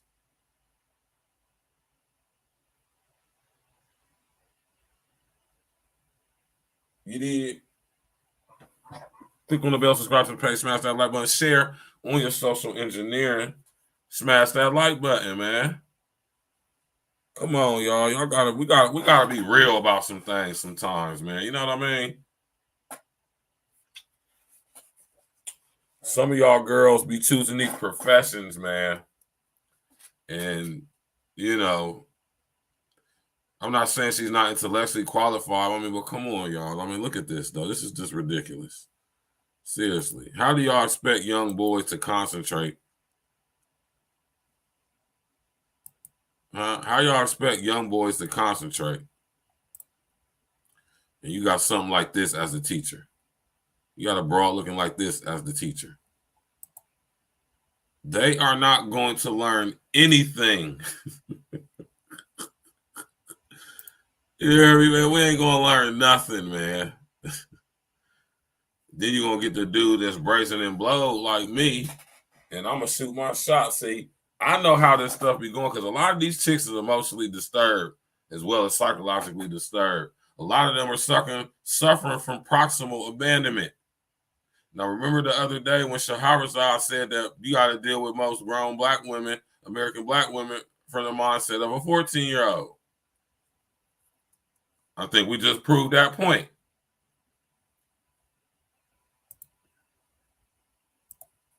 Thick ass teacher, man. I wish I would go to my son's parent-teacher conference and he got a teacher like that up in the classroom, man. I go cuss some people like, oh, hell no, y'all got to get her out of here, man. Like, y'all got, ain't nobody going to be paying attention to no lessons. We got something like this in the classroom teaching you, man.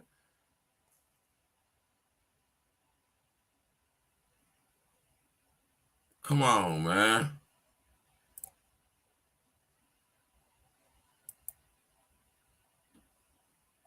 And how her art teacher changed her life because she is perceived to be too thick to be teaching children anything. Not even a subject that is probably the most funnest and easiest of them all, art, which was definitely my favorite as a child. And people on social media want her fired with the capital F. Some of the parents at the school agree that she gotta go. This art teacher shared that she had a passion for art since taking art as a child, and how her art teacher changed her life, and how she designed her own prom dress back in the day, and things like that. So she's solely trying to make a positive change in these students, and is not trying to be judged. Look how tiny her waist is. By her appearance. But y'all know that we're in an era where so many women got their bodies done or whatnot, and she might be natural, who knows? But man, that girl ain't none of no damn natural, man. Get out of here. We ain't gonna sit up here and do that, man. You ain't gonna insult our intelligence like that, right? And this is how young boys get enticed. This is how young boys get coerced. This is how young boys get distracted, especially in a classroom school setting. You got teachers coming to work looking like that. Now, come on, man. How you expect young 13 and 14-year-old boys to concentrate? Seriously.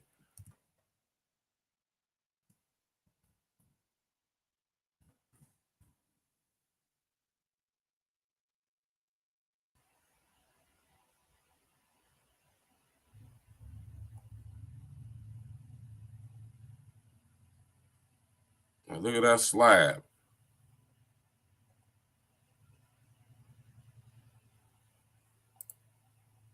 A New Jersey art teacher is That ain't natural.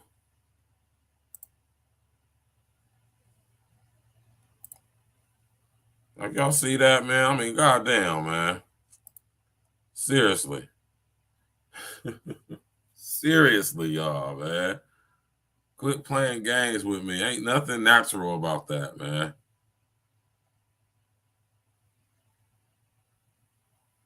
I don't know. The thighs definitely matched up, so it might be, though, man. You never know. Maybe she just worked out on it a lot. It's possible. It could be argued. But come on, y'all. Be real, y'all, man. Brethren, man. Come on, man. Brethren. This is for all my brethren out there, man. Imagine going to school, right? And this is how we get coerced.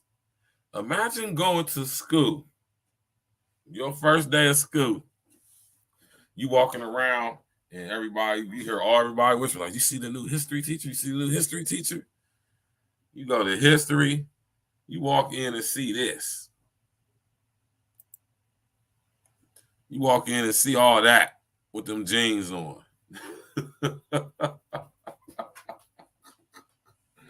You see all that ass with them jeans on, man. You're gonna not be concentrating on anything but that ass. You ain't gonna be thinking about no schoolwork. You ain't gonna be thinking about no lesson plan. You ain't gonna be thinking about no homework. You ain't gonna be thinking about nothing but that lady's ass. She definitely needs to resign.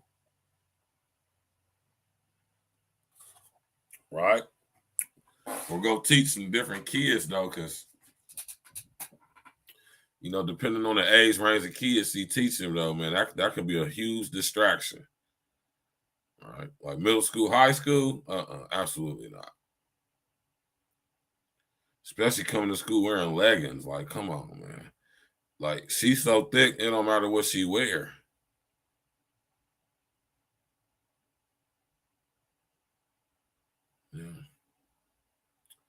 I definitely like this picture right here, though. Woo. She definitely thick to death. I gotta say that. Man, oh man. Sheesh. Sheesh. You feel me? Yeah, man. Tap in, walk with us, y'all, man. Click on the bell, subscribe to the page, smash that like button. You know what I'm talking about? Well, let's see what the homie was talking about, man. This nigga be having fucking 12-hour streams and shit, man.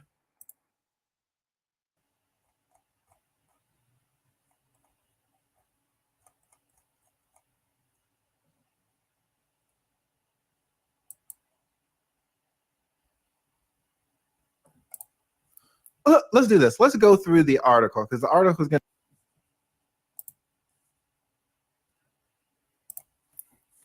Hold on, let me do this.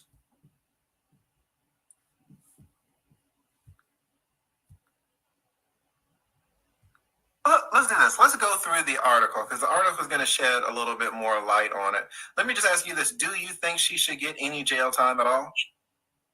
Jail time is different than prison time. So yes, I think that jail time may be appropriate. It doesn't necessarily rise to the level of prison time. Okay. Prison time is different. Prison time is a different type of institution. They don't have a lot of alternative sentencing measures like we have in the jail system, the local system, such as work release, such as. Let me ask you this. How much jail time should she get? I'd like to know more about her criminal history, but let's say she has no prior criminal history whatsoever, and she's apparently now the mother of a 2-month-old infant. That all plays into it. Not only how much jail she does, but when she does it.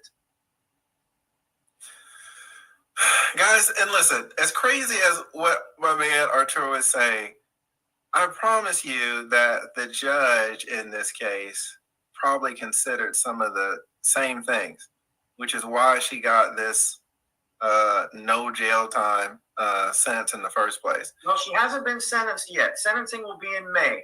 All she's done is enter a guilty plea to a reduced charge, and that was by agreement of the district attorney. So remember, the district attorney made this deal, meaning it was in the best interest of the state and the victim to reduce these charges. Well, theoretically, but we all know that deals are made that are not in the best interest of the state or the victims, and that the judges are there to kind of oversee, because I'm sure you have negotiated some deals that were so good that the judge was like, I'm not going to sign off on it. So just because the state and the defense reaches a deal does not mean that it's in the best interest of the state or the victims, right? Well, remember, our criminal legal system is not a justice system. But let's start right there and let's let that sink in. All right, say that again for the people, because what you just said was super profound. Say that again. Our criminal legal system is not a justice system. What it is an adversarial system, meaning that our founding fathers, when they set up our legal system, they said, we think if both sides go at it and give it their best, and our adversaries like gladiators against each other, then all of the truth is going to come out and justice will be done. That's not the way they do it in other countries necessarily, though. That's very unique to the United States. This is interesting, guys. All right, I'm going to pull this article up, and we're going to kind of go. Tap in, walk with us, y'all. Smash that like button, click on the bell, subscribe to the page. Sharing social engineering. We got my homie, the lead attorney, talking to this white guy. He's on some bullshit, so we're going to get into it. We're going to get into it. I do want to say that this is a man who handles heavy cases and has worked on both sides of the aisle, so to speak. But let me get to some questions as well. Swing Out Museum says, what kind of plea deal did she get? So we are going to jump on that. We're going to answer that question in a second. It looks like she pled guilty to incest. Right now, so they related in there that, not to jump the gun, but let's just say that she started out being charged with one thing and she ended up pleading guilty to another.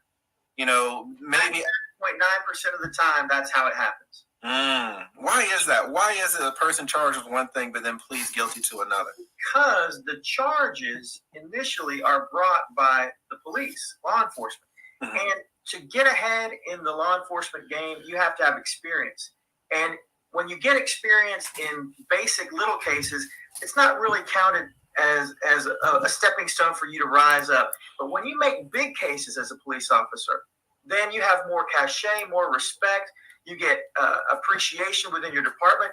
And when you go to write an application for a criminal arrest warrant the next time, you brag on yourself. You tell the judge, I've been a law enforcement officer for 10 years. I've executed over 1,000 felony arrests. So it's an incentive. It's in the best interest of the police officer to arrest and bring the highest charge you can bring. Right. Same is true by the district attorneys and the solicitors or the prosecutors. Their game is raised by the more serious charges that they can bring, because then they can force pleas. What they've done here is they told this lady, look, you see how he peeping the he laying the game out? And sexual assault dirty game. In custody, in your custody. And there she was facing up to life in prison. Then they start looking at the case and they're like, she was drunk and he penetrated her. Oh, come on. He being a child, though, a child. A child who is legally unable to give consent.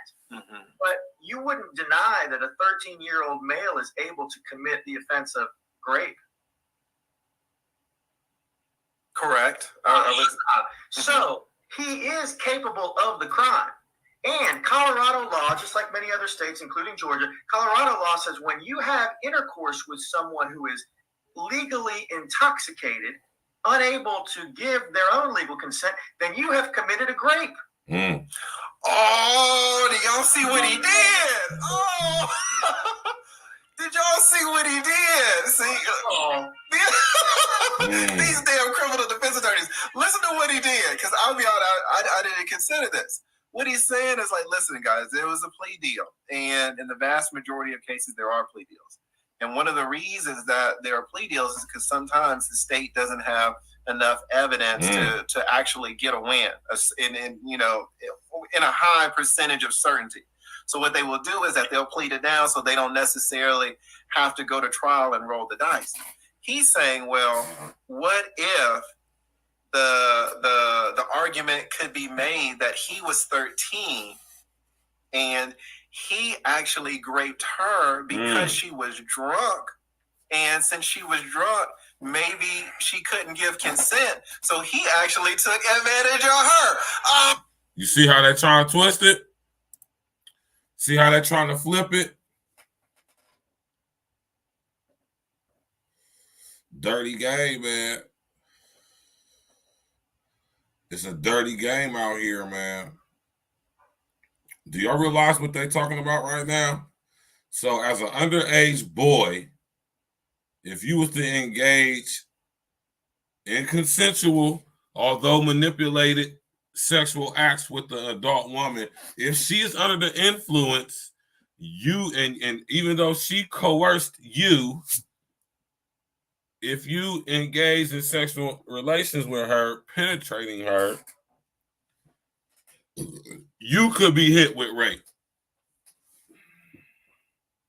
Now that's crazy. That's wild right there.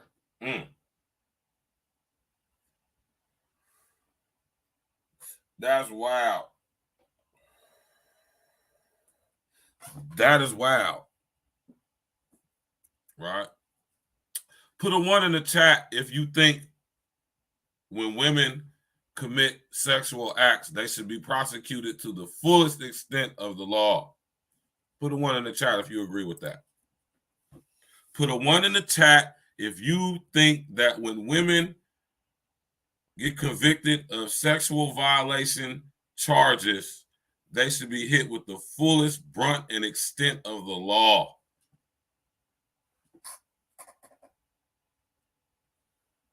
Inspector Gadget said, yeah, she a woman. You know what I'm saying? Inspector Gadget a chick, and she said, yeah. Right?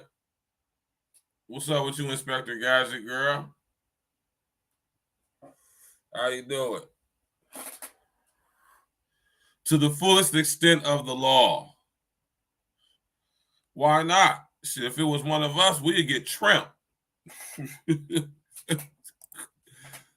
Man, let any, I don't care what race he was, let a dude be in this situation. Let a 31-year-old teacher who was a guy get a 13-year-old student pregnant. Man, they're gonna throw his ass underneath the jail, and then dig him up and then bury him 2 times deeper. That boy about to do what we call football numbers. Huh?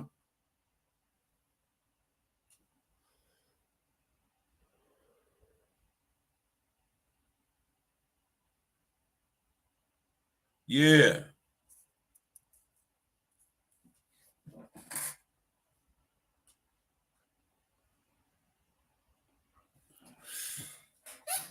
Now just imagine this happening to your son. Imagine if this was your son.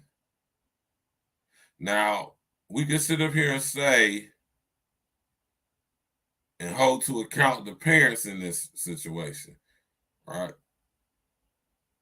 But on the other side, the flip side, and that's true, because I'm pretty sure in a lot of these situations, we can trace it back to negligent parenting, right? But when in this situation right here, man,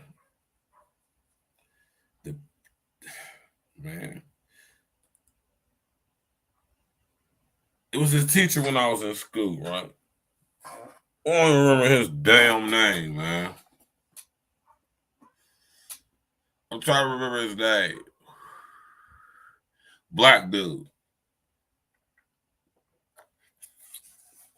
I can't remember what class he taught, but I can't remember his name either. But he taught at my school. And he was a little short dude, too. He was a teacher, but he looked like one of the students. And I know for a fact he was smashing shit.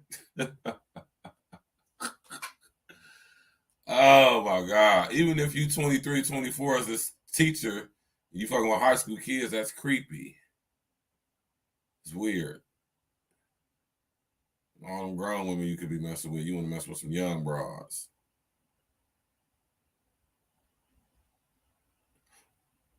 Or some of y'all parents was cool with stuff like that, man.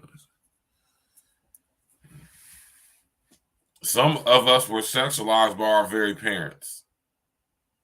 Right? I can't even begin to show y'all the plethora of this online. How young boys being groomed by chicks and being sexualized by their own parents, their own mothers. Right? I'm dropping the link again just in case one of y'all want to come up here, man. The panel is open. You know, the panel is open.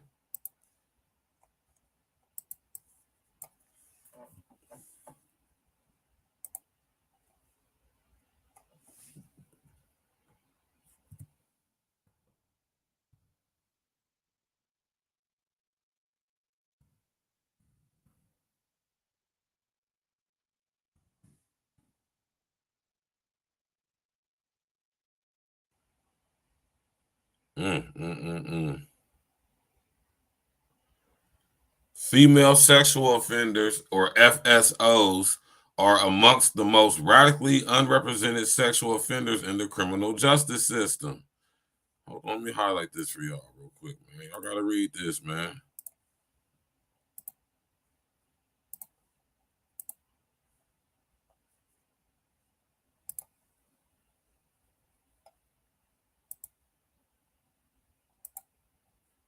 Female sexual offenders, or FSOs, are among the most radically unrepresented sexual offenders in the criminal justice system. Some studies suggest that anywhere from 15 to 20% of sexual offenses are committed by females.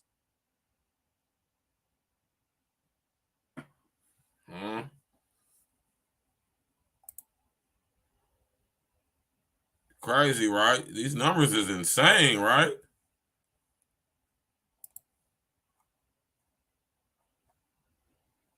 You know, I want some of y'all ladies to come up and talk about this and get y'all opinion on this type of stuff, because like I say, I don't see any of these female content creators talking about this.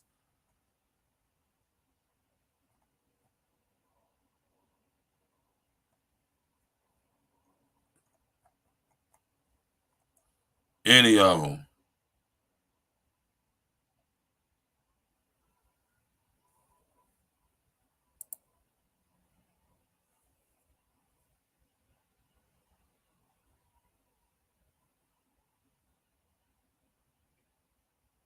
Wow, okay.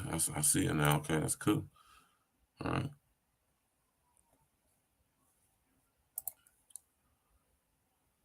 Modernized female sex offender typologies, interest, psychic, behavioral, and trauma-related domains. See, this is a mental issue. All right? All this stuff got to do with your mental, man. You know, something's invading your mind.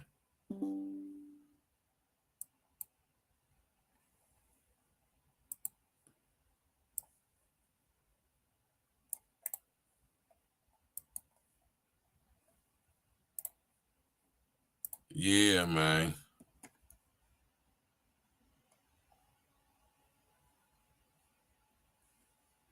Hold on real quick.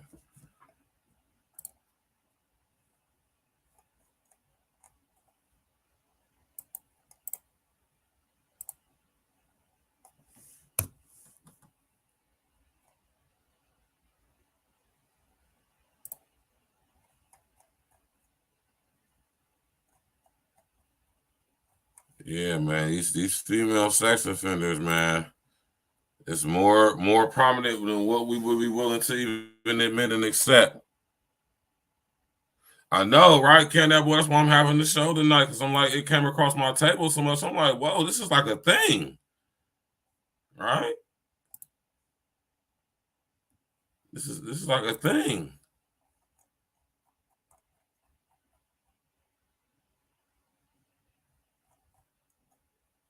Let me get off of this damn page.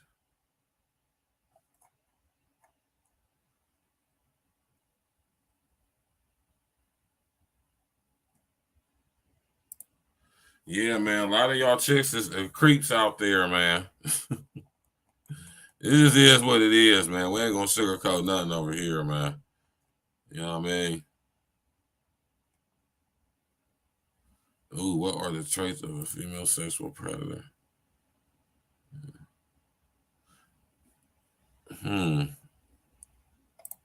Let's read this definition and say what it say, y'all.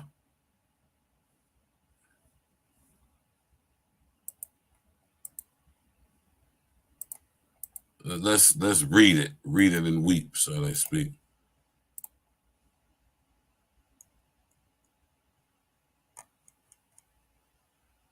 Let's see what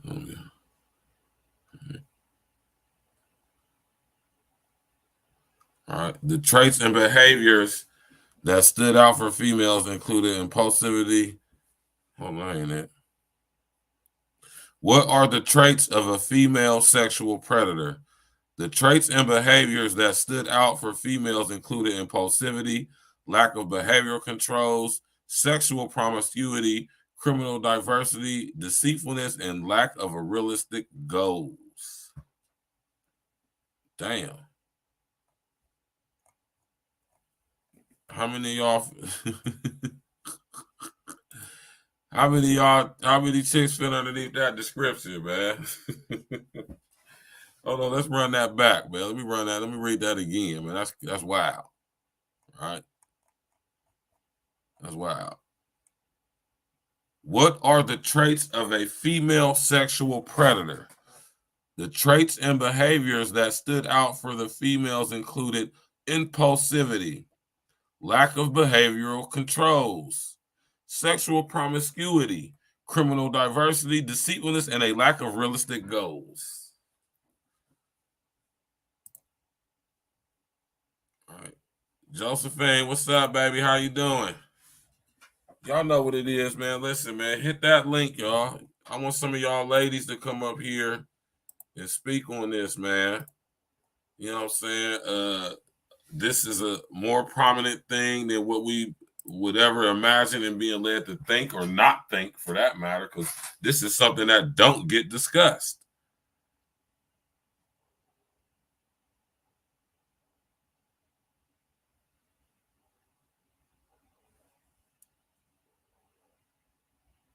Right?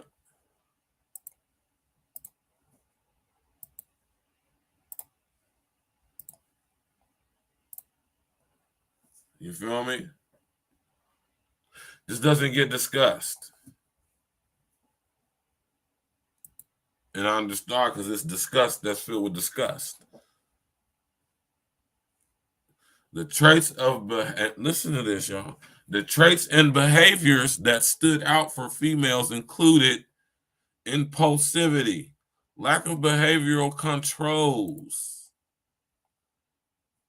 Y'all want to know why I keep repeating this, man? Sexual promiscuity, criminal diversity, deceitfulness, and a lack of realistic goals. By this definition, though, that makes the overwhelmingly vast majority of specifically Black women sexual offenders.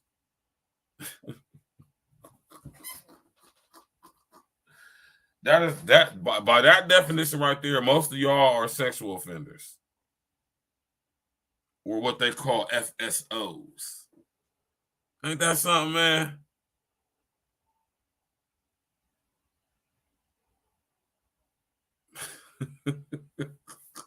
Shit crazy, man. Watch your sons, y'all out there, y'all, man. Especially if your son is a maturing fast, young, strapping young man. Huh? Make sure you put him around his pops, man, so his pops can show him the birds and the bees and the dudes and the dumps and the outs and the ends of the house. You know what I'm talking about? So when he come across a young girl, if he decides that he's going to engage in sex with a girl, at least he be responsible enough to like wear a condom or something like that.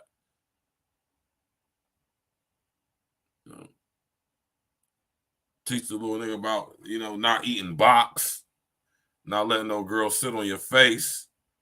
You know what I'm talking about? Like my shout out to my brother Jack, not letting no chick cheat your face like a toilet seat. You know what I'm talking about, man? Y'all niggas need to stop that stuff, man. Letting these girls sit on y'all face, man. What's wrong with y'all, man? You feel me? I used to let girls sit on my face, man, but I ain't doing that shit no more, man. You know what I'm saying? You know what I'm saying?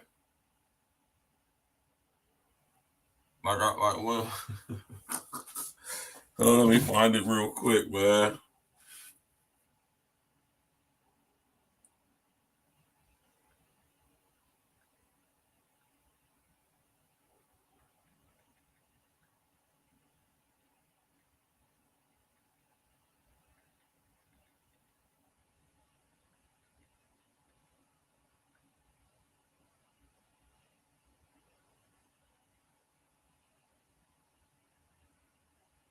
I'm on the fire for y'all.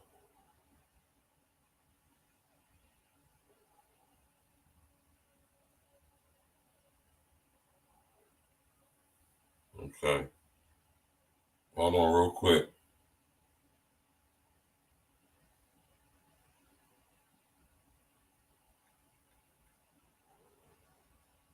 Hold on real quick, y'all.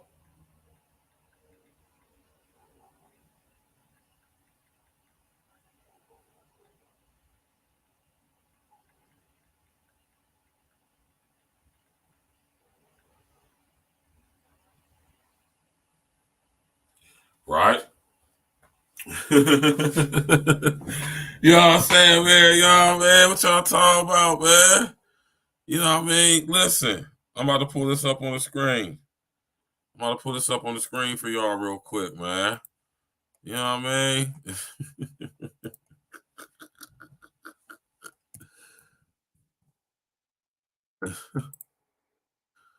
You feel me?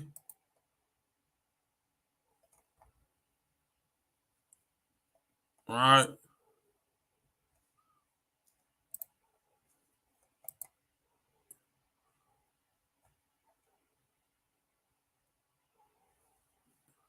Well, let me find another one for y'all real quick. Oh man, this nigga's the rest of the essence to my nigga Simple, man. You know what I'm talking about? The rest of the essence to the brother Simple, man. Rest of the essence to that brother, man. Right?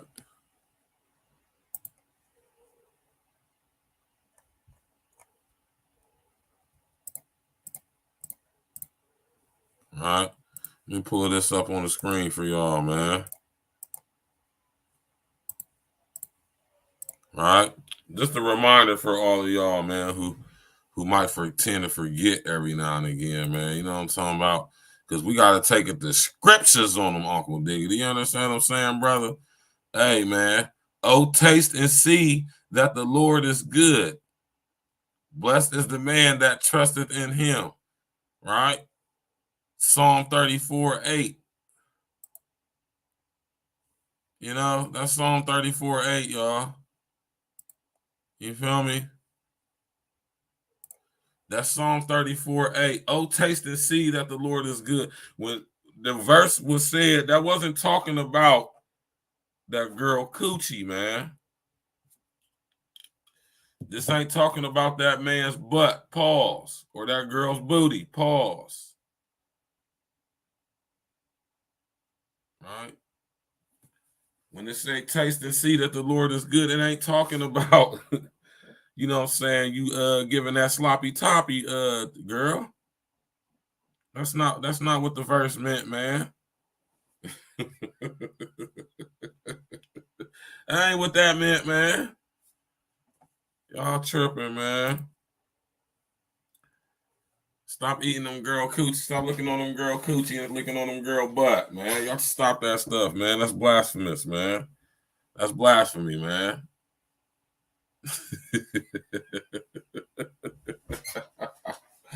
Oh. I know y'all girls don't like that, though, man. But yeah, man, we call it horny because it's devilish. Right? That is not what that scripture is saying, man. You hear me? Taste and see that the Lord is good. And we're talking about that, man. All right. Just, you know, just to put something in perspective for you. That is not what that verse is referring to. Right? So don't get it twisted, man. You feel me? Don't get it twisted. Right? You know what I'm talking about? Rest in the essence is sinful, man. So I guess don't nobody want to come up, huh? Y'all want to come up, huh? Y'all think it's a game, huh? Y'all think it's a game, huh? All these female predators, huh? Now they're about to start putting the fire to y'all's asses, huh?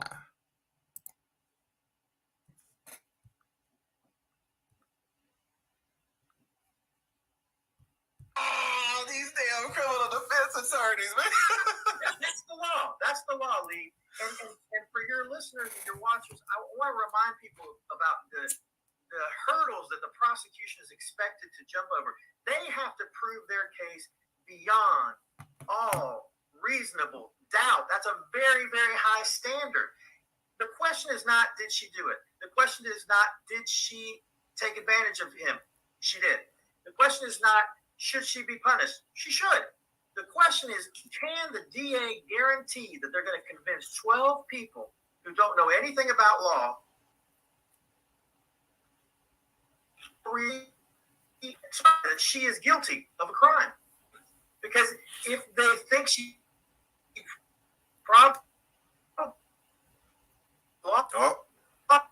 I think my man is lost in the matrix. He Borging heavy. You hear me? That's Borging heavy.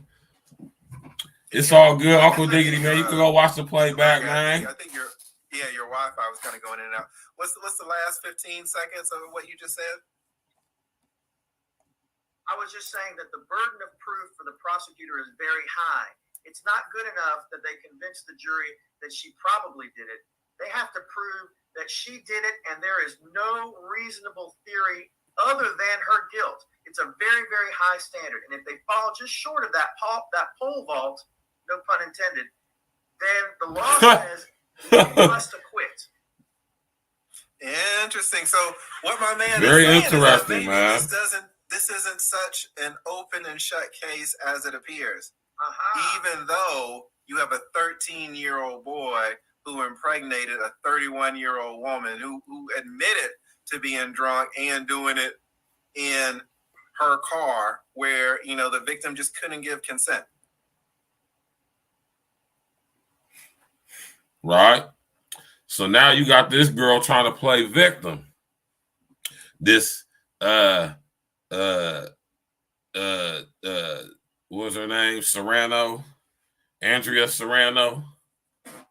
Now she's trying to play the victim, trying to play the role like he violated her. Now, see, that's crazy, right? That's crazy, right? Imagine if this was your son. Right? Imagine if this guy was your son, this 13-year-old little boy. You know what I mean? He sit up there and got the cheeks from a 31-year-old chick. You know what I'm saying? She does the coerced thing, violated him, took advantage of him. She's old enough to damn near be his mother. You hear me?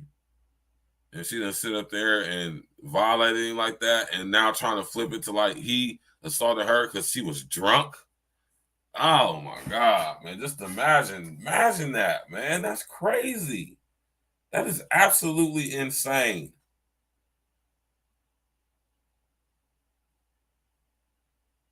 Damn, that's crazy, man. You ain't never too late. Look, the panel is open, y'all. Ain't nobody hitting the panel. Y'all want to come chop it up about this? Ladies in the clouds, man. Where y'all at? Come speak on this, man. I want to hear what one of y'all ladies got to say about this, man. You know, what say you, ladies? What say you, ladies? Right now, y'all ladies, right now, y'all have a friend, an associate, a co-worker who you hang out with or converse with, interact with to some degree, and this chick is a cold creep.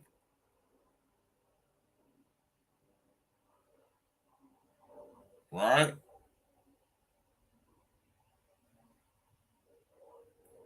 Creep. All you gotta do is look at social engineering, man. All you gotta do is look at social engineering, man. It's sexually motivated. Everybody is sex crazed. That's all people talk about. You see people making posts about sex this, sex that.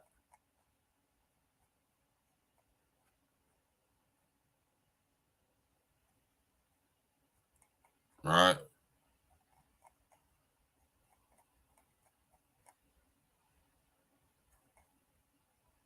Right? All you gotta do is go on Facebook after midnight. You go on Facebook after midnight and you're gonna see nothing but sex posts. Mostly coming from chicks. Right? And my question is, why are y'all so sexually motivated?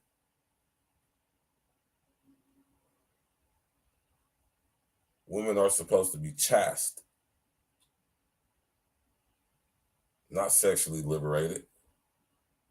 You're not supposed to be jumping on every dick you get it that you want to, just because you think you can. That ain't what you're supposed to be doing as a woman, man.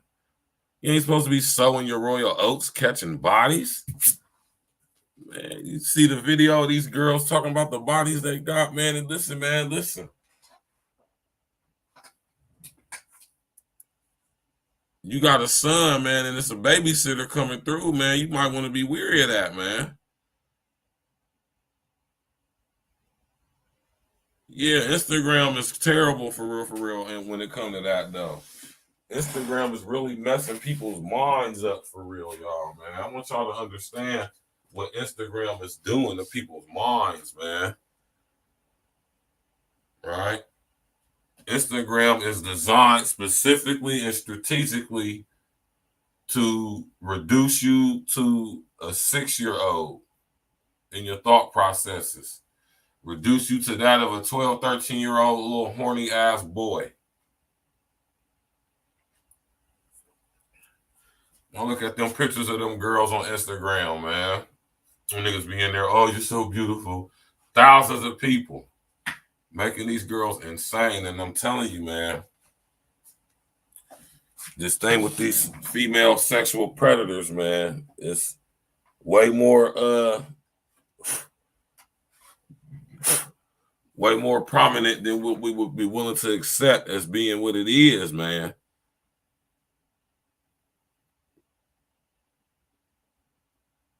Right? This thing is crazy right here, man. The amount of chicks, the stories coming out where we got these chicks messing with these young boys and not only engaging in sexual relationships with these young boys, getting impregnated by these young boys. All right.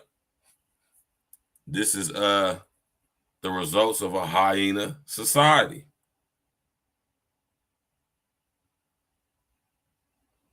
So, you know, I'm trying to get somebody, you know, keep the panel open. Nobody want to come up, so it's all good. We're gonna go ahead and end the show. Thanks everybody for coming out tonight. You know what I'm talking about. Thanks everybody for coming out tonight. You feel me? Hopefully, you know, seeing all this stuff, you know, all the content we've seen tonight.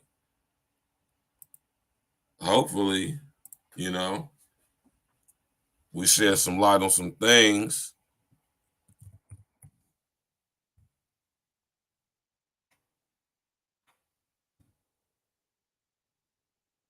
You know what I'm saying? Hopefully we share some things to bring something to your awareness, you know what I mean? Bring something to your awareness. On my nigga Uncle Diggity. Uncle Diggity, what it do, man? What up, bro? What it do? What it do, man? Just pulling up, saying what up, man. Thought I was gonna hear some ladies up here today, but you know how that go. Yeah, man, that's crazy, man. Ladies, like I say, this is a somewhat of a taboo subject. You feel me? And I'm gonna be honest with you.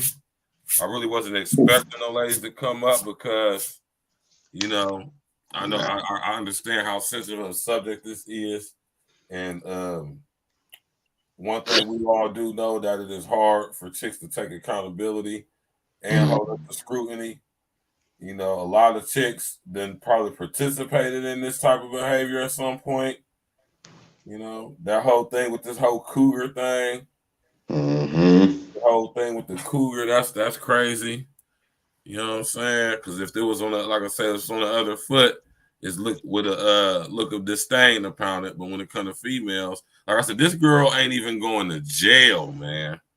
What you think about that, Uncle Diggity, man? I mean, shit. The line is so blurred for the female sexual offender and shit. Like, unfortunately, I'm not surprised by that shit, bro. I'm not surprised by that at all. I think you know, letting women are okay with it because they've been, you know, let to be okay with that shit. But essentially, if you start to enforce sexual offenses against women with younger men, then essentially you're telling Stella she can't never get her groove back once she motherfucking lost that shit. And if you do that, it's going to have a domino effect within society because they're already grooming women to not need men and move on without men. So if you close that end of the fucking paradigm off for them to where they can't potentially find a younger man and still create that fantasy on the ass end for them, then it's going to be bad for the system. It's going to make women just to start, you know, go back to taking on men immediately and shit like that. Probably make them stop doing weird shit like that. But I think they only do that because there's a minimal punishment And like I said, with the hopes of one day being that old lady that could probably find a young dude to knock them down or some shit like that. Once they don't find a husband or once they get divorced and shit like that.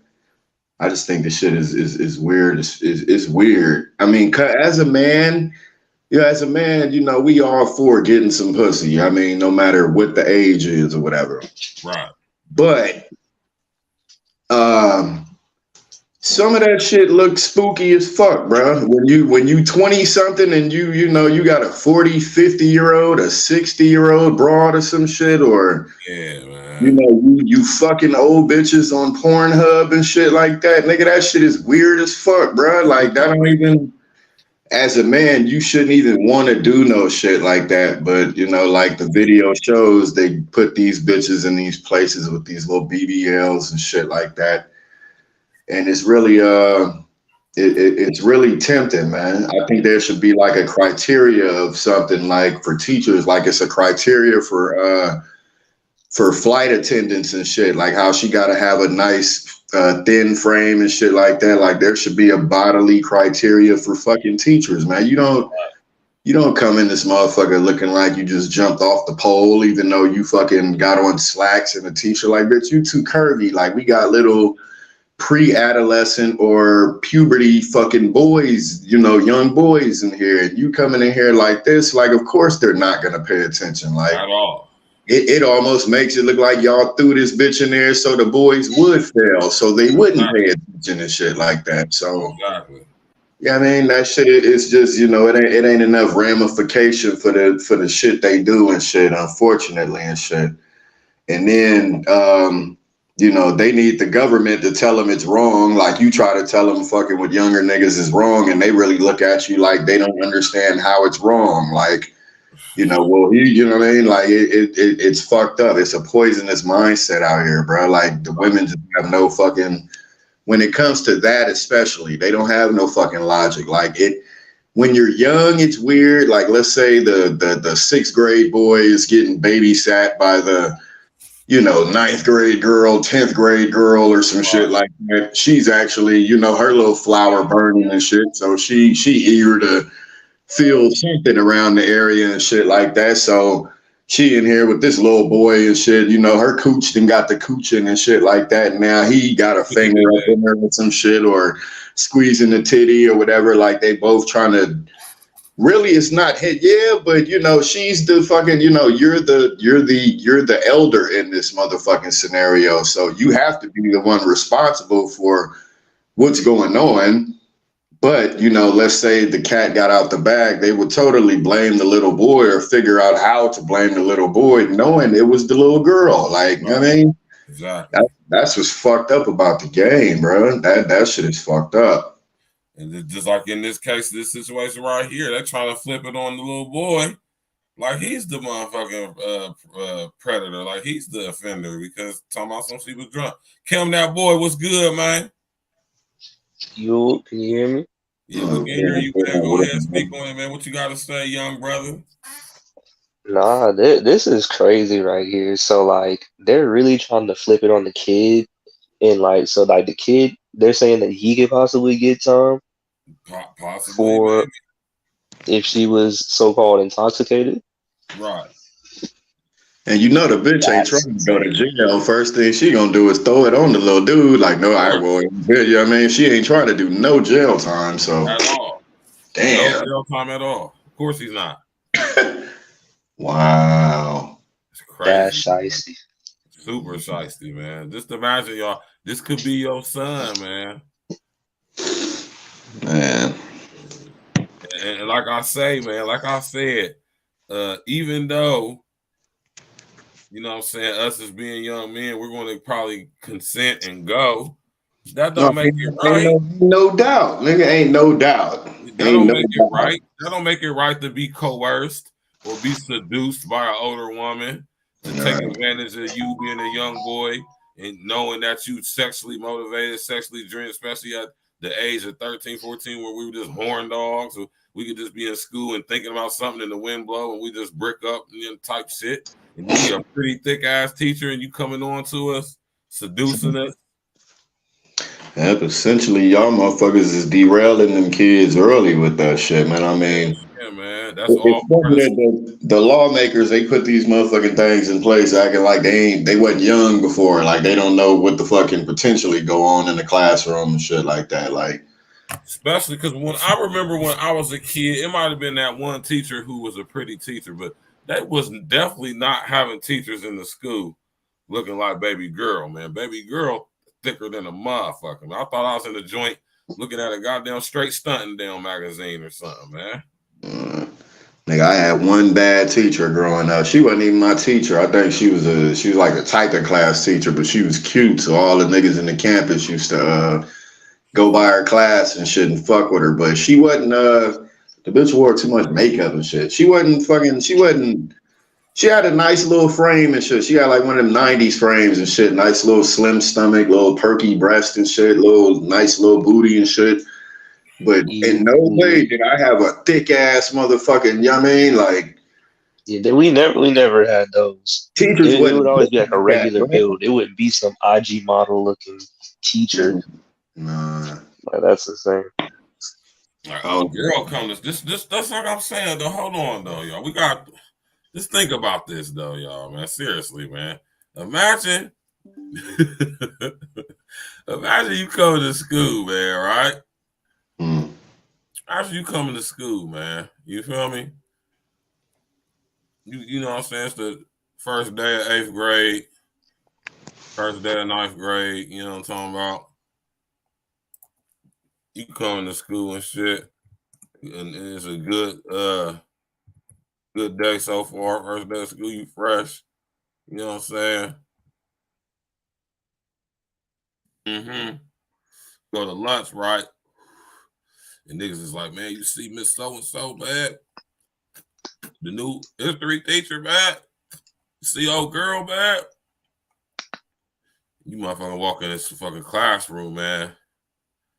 You know what I'm saying? You seeing shit like this in the motherfucking classroom, man. See, this is a whole different one right here. Hold on, let me show y'all this one. You motherfucker come in the classroom and see some thick ass shit teaching. You know what I'm saying? You go to the classroom, man. I own my own restaurant. I've had my own bed and breakfast hotel. I'm currently starting an online school. I see you lived in Japan. What were you doing there? Do you speak Japanese? I actually moved to Japan after I graduated. My mom was disappointed. Now, this sentence. Come on, man. No, that's not like the last one. Like that one looks a little bit more normal. We'd all have like at least one of them in high school. Just imagine you coming in a class, right? And they fucking love the fuck out of the ability to have all of that, right? And be in a room full of boys, even if it's young boys, and just to have them not be able to fucking get at them, and you know that type of weird ass power that they like to wield over men or the room and shit, nigga, they are loving the fuck. Look at them cheeks, man. You know what I mean? Loving that. And unfortunate, and they doing it to boys and shit. But man, that is fucked up right there, bro. That is fucked up. Look at them cheeks, Yeah, man. How do you expect an online school or something? How do you expect a 13-year-old, 14-year-old boy to concentrate? Seriously. I'm sitting there with hard dick watching this bitch right on the board like every day. Like I can't even focus on the curriculum. I'm sitting here with motherfucking just looking at the bitch, like, you know what I mean? In my young adolescent, you know, pre-pubic hair, whatever the fuck days, where I'm just learning my equipment, and my equipment is just starting to respond to my visuals and shit like that, if you know what I mean. Yeah. And y'all put this bitch in for, like, come on, bruh. How do you expect me to pass this class with an A? Like, how do you expect me to focus and get through this? Man, what class is this? Whatever class this is, nigga, I'm like, damn. And in terms of how you expect a young nigga to concentrate though, man? Was amongst the farmers. Man. So let's get started. The first thing that you're gonna do is remember your rules. Yeah, see, come on with all of this, man. Nah. She know what she doing. It's over with. It has to be a bodily curriculum for the teaching shit, that man. we're using the contraction, we're going to remove the O, and we're going to CAP. Cap. Cap.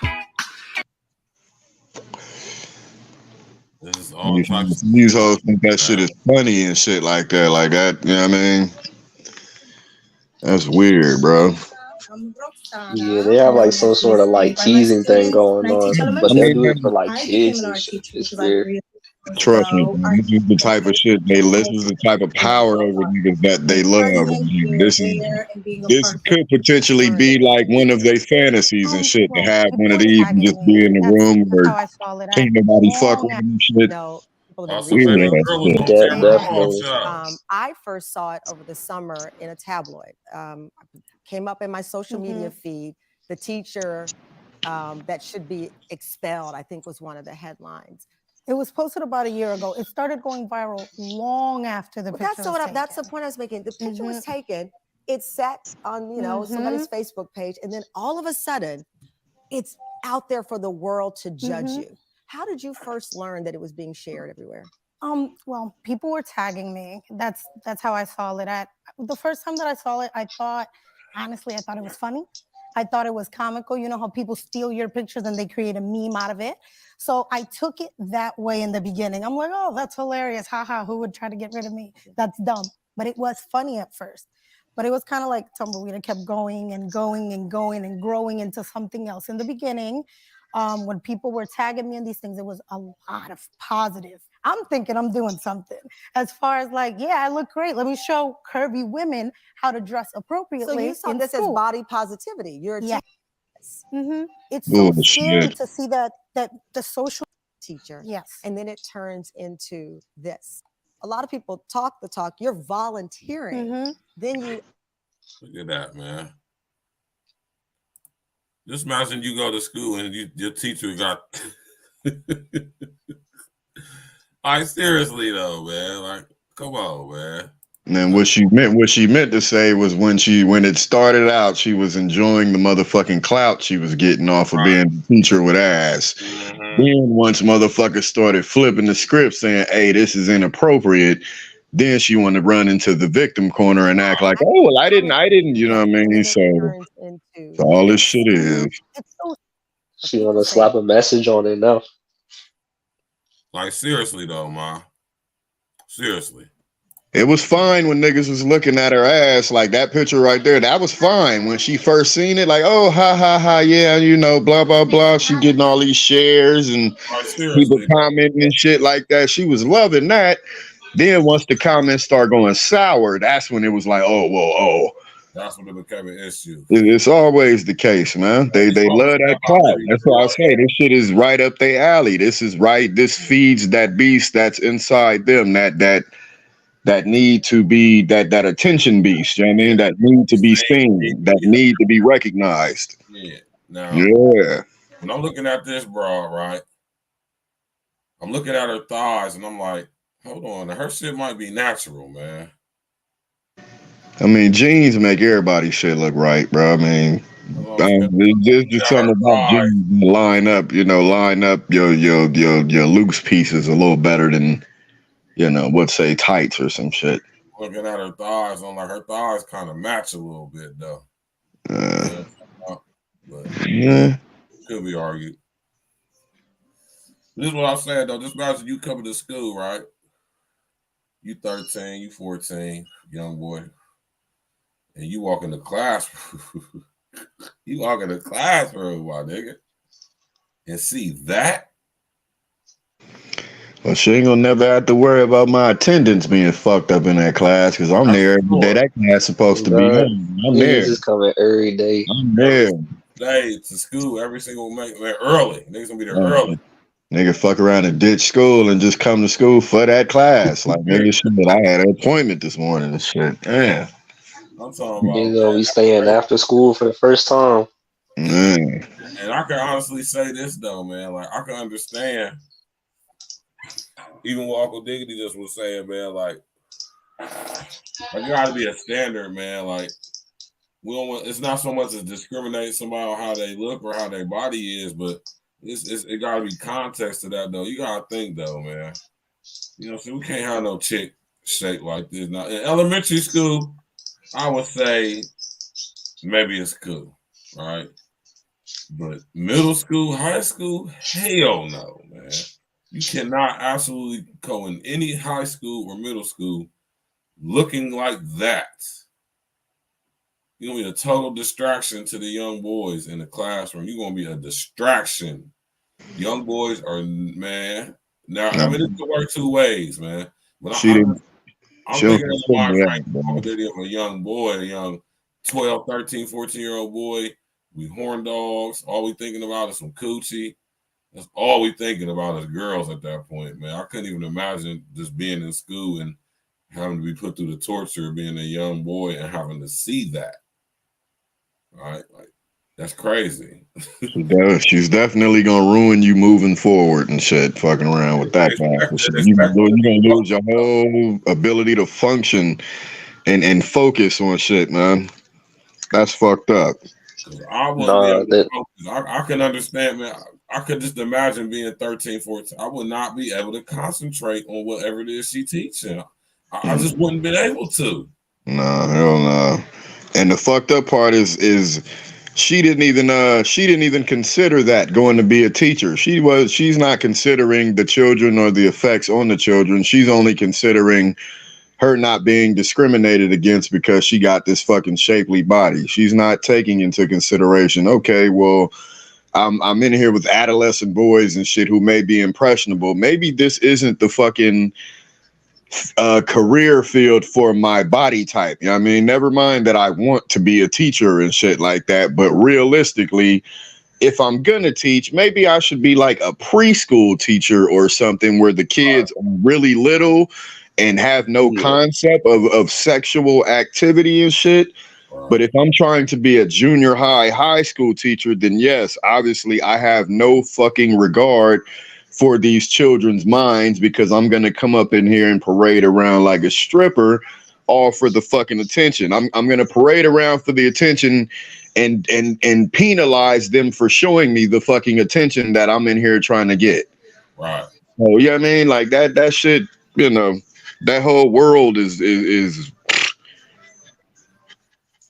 Then and eventually liberal pussy up, society is going to expect us to just ignore shit like that. What you say? Oh, I was saying like liberal society is gonna expect us to just ignore shit like that. Right. We just gotta just like whatever. Like I've talked with girls before and like they'll say stuff like that girls can wear whatever they want, basically. Right. Like they can walk around naked and shit, and we're just supposed to be just like whatever about it. Right. And what it is that they're expecting us to act opposite of our nature, man. It is in the like we just like some do you hear me? Asexual beings or something, like, bro. Right. It's in your nature as a young boy. If you see a curvaceous, voluptuous, pretty female coming, I mean, she's going to command your attention. That's natural. Like you can't even help that though, for real, man. Not as a young boy. Now as a grown man, it's different. But when you a young boy though, man, like come on, man, you got a class full of horny ass young boys looking at online. That niggas got access to IG and shit, and you come in there looking like that. They ain't thinking about no goddamn math or science or whatever it is you teaching. Yeah, speaking of Instagram, a lot of these stories pop up on here, and that's where I be seeing them a lot. And it's an eerie amount of people on there saying, "Oh, I wish I had this teacher. I wish it was me." And then the story will have like some lady up there, and it's like, "Yo, she got pregnant and violated the kid like 15 times in a row." And then you have niggas in the comments like, "I wish it was me." Like niggas is sick. Sexual deviancy, man. Notice how our society is being ever more sexually motivated, sexually charged, sexually influenced. Everything has to revolve around sex. Right? Everything, man. I mean, it's the leading marketing tool, sex. Right. You can sell anything if you attach sex to it. Damn, you can sell a cheeseburger, a car, a fucking anything. You put a beautiful half-naked woman or some half-naked women around that shit, you can sell it. It's gonna go, man. And this That is motherfucker also gonna go. right. This is also a result or what leads to, you know what I'm saying, niggas becoming tricks. Right? Sexually violated young dudes, man, when they get sexually violated, man, especially by an older chick. You know what I mean? This could make them more susceptible to, you know, sync and link with the spirit of tricking, which is also a demon as well. Because they're very synonymous with the spirit of molestation. You hear me? So a dude who gets sexually violated, you know, it could go many different ways, but especially specifically by a woman, you may notice that, you know, he might be a trick ass nigga. Because that ability to trick on a bitch, right? The ability to be able to trick on a bitch is giving the nigga what? Some illusion of control, retribution, payback for what happened to him. There's some freaky girls out there, y'all, man. I'm telling y'all right now, some girls out there that'll be babysitting your 9-year-old, 10-year-old little boy and be calling him upstairs like, come here, little Virgil. And he come in the room and she just in there naked with the legs spread eagle like that. And you just sitting there 10 years old, like. See, we like to think in our mind, young boys, that we'll be on it and we'll be prepared. But when you get in that situation, you realize, no, you're really not. You hear me? And I'm rising the joint, Uncle Diggy. I used to have a conversation with guys, and you be hearing these dudes talking about I lost my virginity when I was 9. He's like, nigga, you didn't even know what was going on. What? How old was he, bro? 9? All right. That's what you call it. If that's what you want to say to make yourself feel better about the situation. But no, you were sexually molested, bro. You were sexually violated, bro. Yeah, ain't nothing fly about that, bro. You was a motherfucking little ass kid. Nigga, and the bitch was a pervert. The amount of niggas who used to say that when I was in the joint, and I would bet no when I pay attention when we had a conversation, and I just be looking like this nigga. See, and that's societal trope, you know. That taboo thing about it, you know, we don't really hold women accountable. You know what I'm saying? Like, you know. Man, these motherfuckers is sexual predators because they don't have no parameters in line for what they do with their cooch, man. All they tell them is they don't even really tell women what age it's okay to have sex. They don't even have that number introduced into the paradigm. They just say, hey, you can get pregnant, you know, after you start your cycle.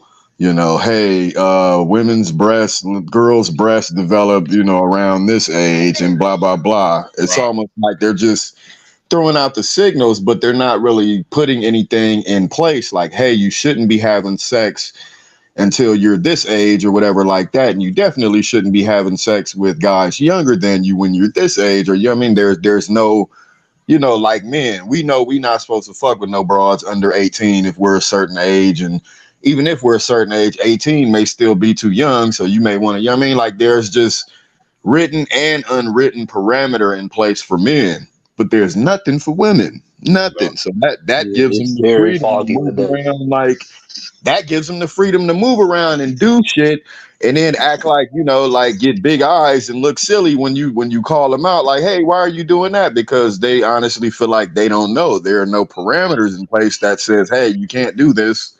So they just feel like they can do it. It's crazy. And so what you were saying, count that boy. Oh no, I was just saying like, yeah, it's extremely foggy with them. Hey, do you want to hit them? Like, it's not really set in stone with that, other than like basically the law. And you know, when they get into like a place where no one can see them, and it's like a classroom and stuff, you know, it's really up in the air what's really going on. Yeah, I just couldn't imagine I just couldn't imagine coming to the classroom and being forced to have to look at that and learn goddamn it algebra or some shit like that. Like I'll be like, man, I know me. I went to the principal. I was like, man, come on, man. We ain't gonna be able to do that, man. Ain't no way, man. She too thick, man. Ain't no way I gotta learn something as complex as this, sitting there with the teacher ass going back and forth in my face and shit like that. Ain't no way. Ain't no way. No way. And I'm a straight boy, and I'm not Zaya Wade. Like, bro, come on now. Get this. Knowing the kids that's in there now, it actually probably wouldn't even matter. That's crazy, man. For real, man. Like, that's what we call Powerball thick. You hear me? She should definitely have like a certain grade that she, maybe fucking kindergarten and down, like where the boys are playing with toys and they just don't even give a fuck how big their ass is and that. They don't give a fuck. They just want, Power Rangers on their shoes and shit and want this in their lunch. Like that's all they care about. Those are the grade levels you should be teaching, man. If these boys have seen a titty on a movie or potentially anything now, because the internet is prevalent. So shit, kids can look earlier. So you really shouldn't be. Really should be just preschool, kindergarten, bro. Like honestly, first graders probably looking at shit on phones and shit low key too. So damn, she can do the Zoom shit, just the face up. Yeah, true. She could definitely do Zoom class and shit like that. But if you tell that to her, she gonna say you discriminating against her and try to have a lawsuit and shit. She won't see the logic in us trying to shape these little kids' minds properly. She'll see it as, oh, y'all trying to suppress me and my body because I'm run into the victim corner. You know what I mean? Never mind the kids. Never mind the well-being when it's victim time. You know what I mean?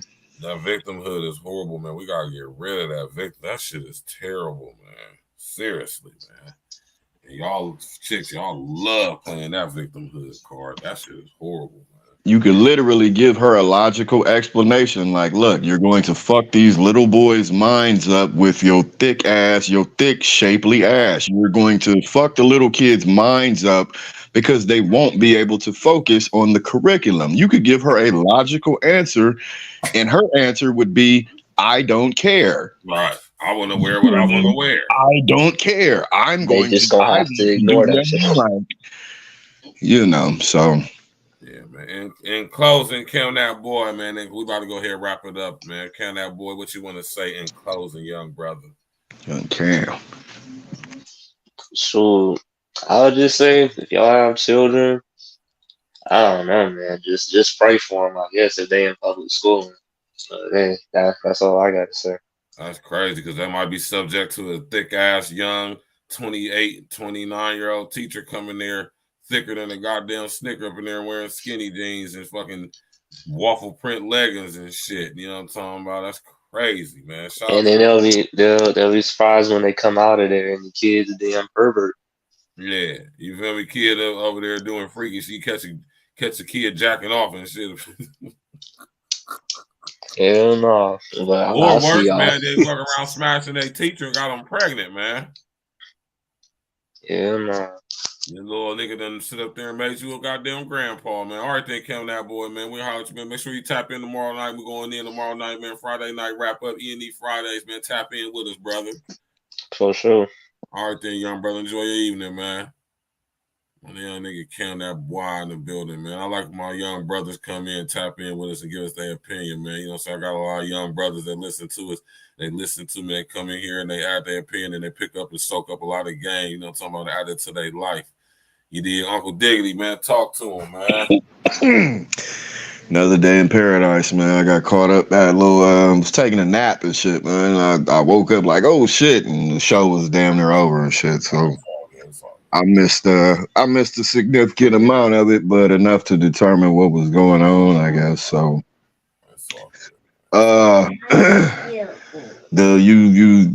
you ladies out there, y'all gotta stop this fucking woman pedophile shit, man. Act like you got some fucking sense Stop putting yourself in these places where these kids are and shit like that, and you looking all like something to eat. You know what I mean, and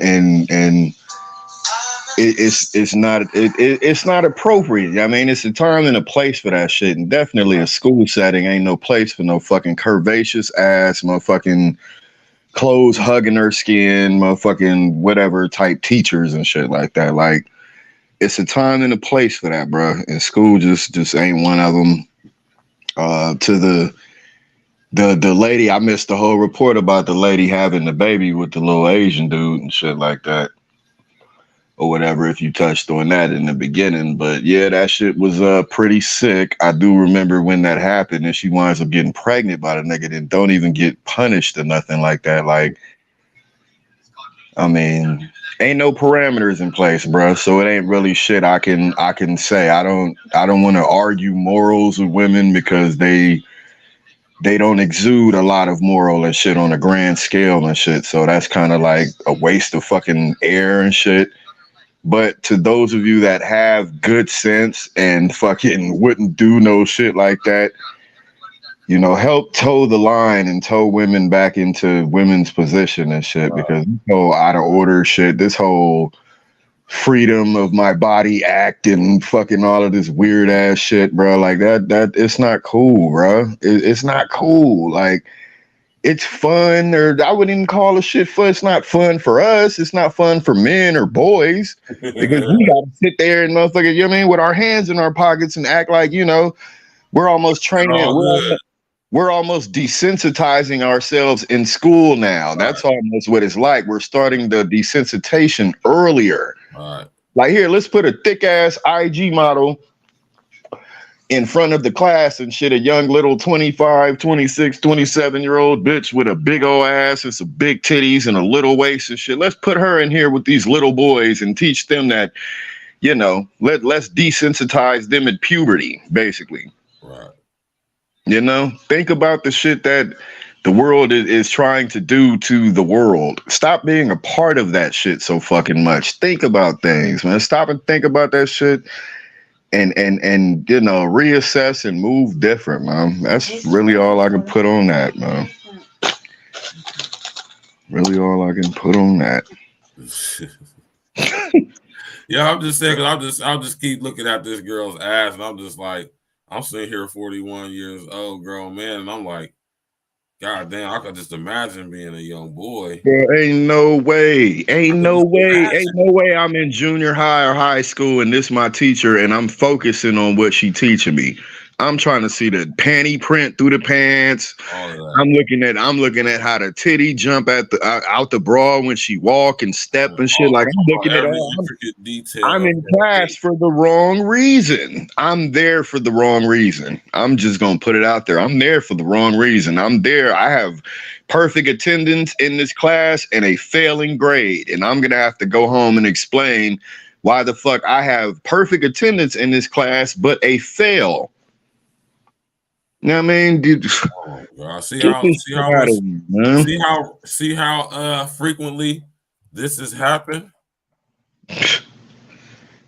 Man, and of course, niggas is gonna be like, "Yeah, I wish they were my teacher and shit." Yeah, of course, that's just men being men. That's why this is such a bad idea. This is why whoever thought that this would be fucking okay to put this teacher in this setting was a fucking idiot who acts like they were never a kid before. Like,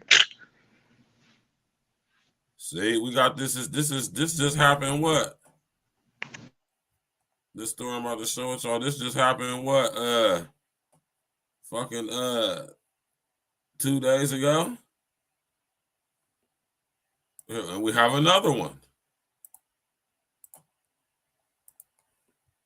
What's up with these professional chicks messing with these young boys, man? Motherfucker, self-esteem be fucked up. Teacher suspected of inappropriate relationship with ex-student arrested. Look at this girl. Asian chick. Hold on, let me do this real quick, y'all. Because I want y'all to hear this. Well, damn.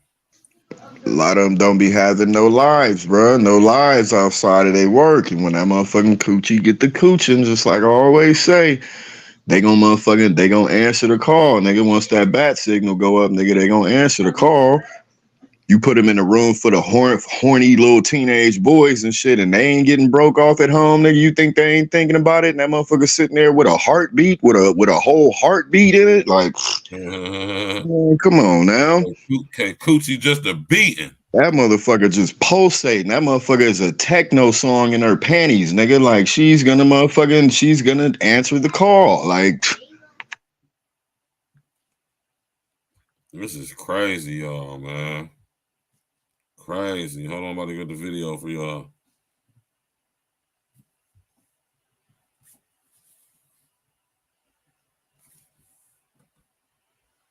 What's up with all these chicks messing with these young boys, man? the teachers then got younger. Remember back when we was young, bro? Teachers was like a 40-year-old average, like a with E-Trade, you're ready for 40 anything. and up. Marriage, kids, college. Kids moving back in after college. Here's to getting financially ready for anything. And here's to being single and ready to mingle. Who's ready to cha-cha?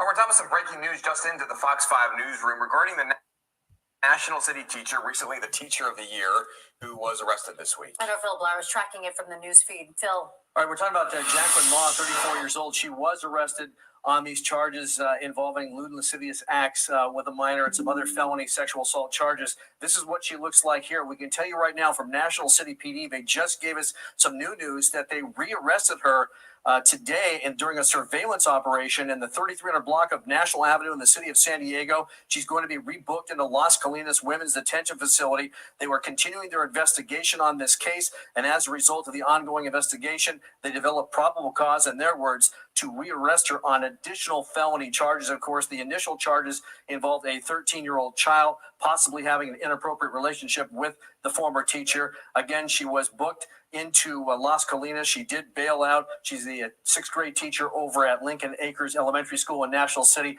Obviously, this is developing news, and we're still on top of this. We'll have much more for you on later. I think I'm ready for this. Damn. Yeah, with E-Trade, you're ready for it. Right? See? It's rampant. So yet and still, women will do weird ass shit like that, right? Like fuck with a little ass kid, right. But then won't pay for dick. Like these are the women that need to be paying male prostitutes or paying for dick. If you down bad that hard, with E-Trade, to fuck with a kid. Marriage, kids, college. Kids moving back in after college. Hold on. Yeah, Chris, we already talked about that. We already talked about baby girl. Right? If you that down bad to where you would fuck a kid, bro, you should pay a man for sex, like straight up. All your pride out the window once you do some shit like that. Yeah, we literally just talked about her not too long ago, Chris. You missed it out. We talked about old girl Andy Rossiford with her fine ass. Pretty girl. I'd have smashed her ass too. I ain't gonna sit here and hold you. You hear me? But motherfucker, whether I went along with it or not, it still would have been wrong on her part as an adult. Yeah. Flat out. Yeah, as the ranking member, as the senior member in the act and shit like that, especially if it's like with a minor, you shouldn't, you can't do that to minors, bro. You can't lure a minor into one of them situations and then make him the fucking aggressor and shit like that just because, he was on top and shit like that. You can't do that, bro. That's not fair. I knew she was thick. I knew it. You can look at her tail, man. I knew she was thick, man. See, I can tell when the chick is thick, man. I'm going to show y'all this picture, man. I told y'all Andy was thick and bad. Told y'all. I knew it, man. I knew she was thick as fuck, man. I knew it, man. Andy bad for real, though, with her creepy ass.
Can y'all hear me? I hear you, bro. I don't know what the hell just happened, but whatever. Yeah, man. But old girl Andy was thick as hell, man. She was thick as fuck. Hold on, let me see if I can pull that picture up real quick again. Hold on, real quick, man.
All right, hello? Yeah. Yeah, all right, they brought me out. Hold on, let me see if it'll let me do this real quick.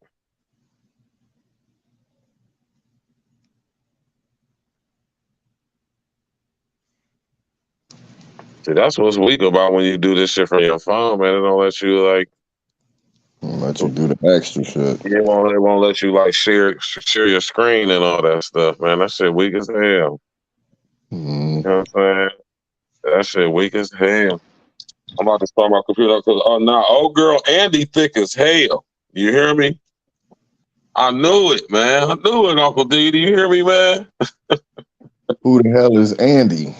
Andy Rosenberg, the girl from that was the teacher, the 31-year-old teacher from out of Connecticut. Is that the old story or is that some new shit? That was just one of the stories we were talking about tonight. The old girl from out of Connecticut was messing with the little 13-year-old little boy, man. Oh yeah, I probably missed out there that. in Connecticut, man. I probably missed that part of it. Little freaky ass, man. She was nice looking girl too, man. Yeah. You feel me? These girls, she worked at she was a damn cafeteria chick. She was a cafeteria lady, man. I'm saying ain't nobody knocking her down if she went for a 13-year-old boy. That's what I'm saying. So if you at that point, you should pay a nigga for some meat, bruh. I mean, I don't know. It's a safe alternative. I mean, shit. I know like paying for penis is supposed to be, beyond women or beneath women, but you don't think fucking with a 13-year-old for free isn't farther beneath you? Like, shouldn't that be farther beneath you? Right. I mean, so it's all perspective, man. Yeah, you on straight creep status when you start doing shit like that. You a dirtbag. You know what I mean? You a female dirtbag, man. Like out of all of the options that you had, you could have gave it up for free. You didn't have to pay for dick, but if if it comes to that, then you might as well pay for dick rather than I know I'm gonna show the fucking picture, man. kids. That's that's inexcusable, bro. Like how do it's inexcusable for us? So how can it not be inexcusable for y'all? Like how? Right. How? Like Now, y'all sit up here and look at Andy, man.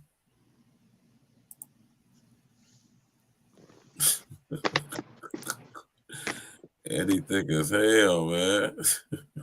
if you close the door on Stella getting her groove back with one of these younger dudes, you gonna have a shitload of angry ass women running around this motherfucker. Like if you they don't like hope stripped away from them. They don't like the hope to do shit. They don't like that stripped away. That irritates their soul when you do that. So it would be a lot of angry motherfuckers running around. If they knew the door was closed, like after you reach a certain age, the door closed. If you ain't got nothing, shop closed, that's it. Oh, they'd be pissed. Super pissed. Man. So you have to keep a level of optimism up. You have to keep a level of freedom, a special freedom up for them to be able to flourish and create more bullshit fucking situations and shit like that. Right. This shit crazy as hell, man.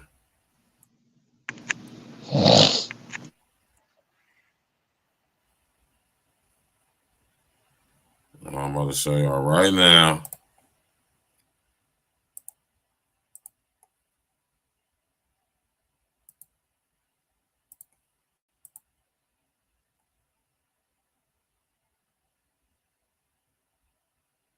Y'all see her?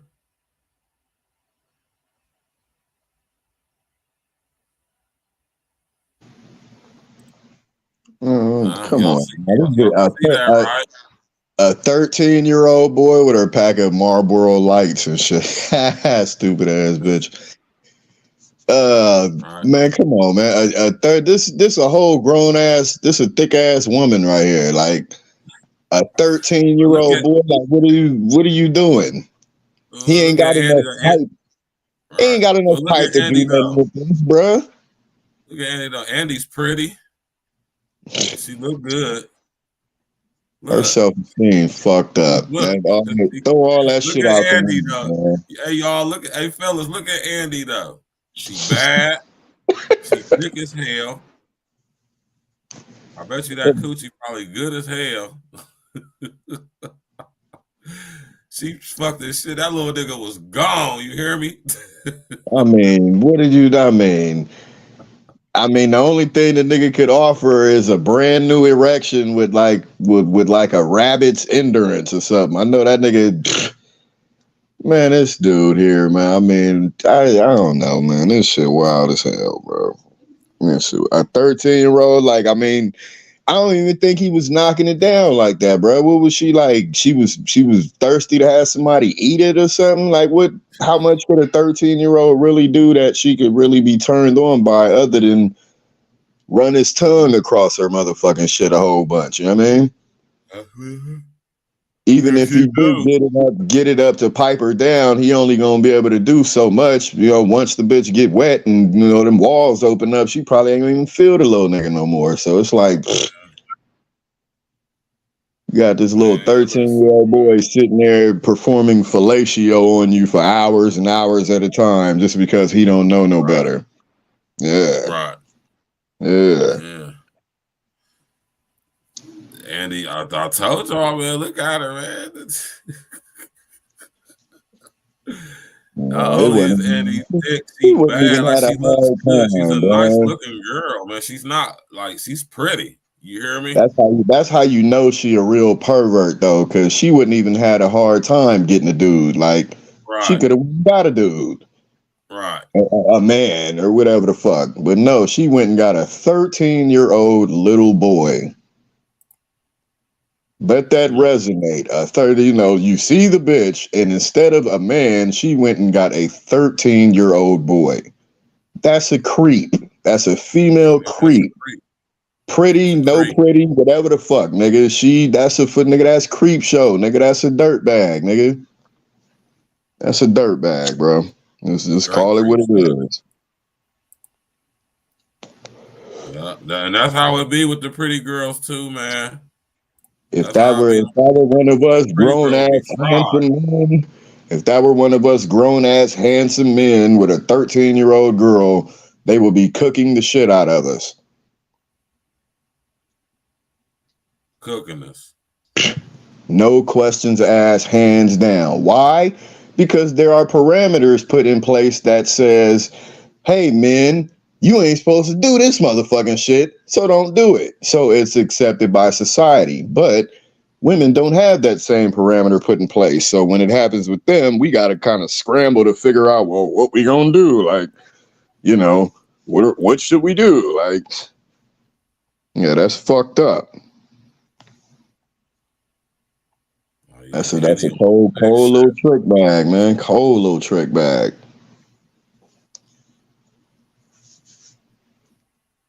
Oh, y'all see this? Let me show y'all this. This is her leaving court.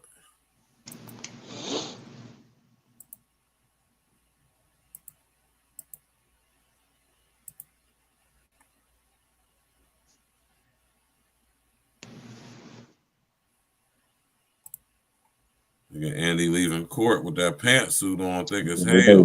They try to throw in the liberal blue pantsuit and shit, leaving court looking like I don't fuck with kids and shit like that. Look at this bitch, man. Ass fat as hell.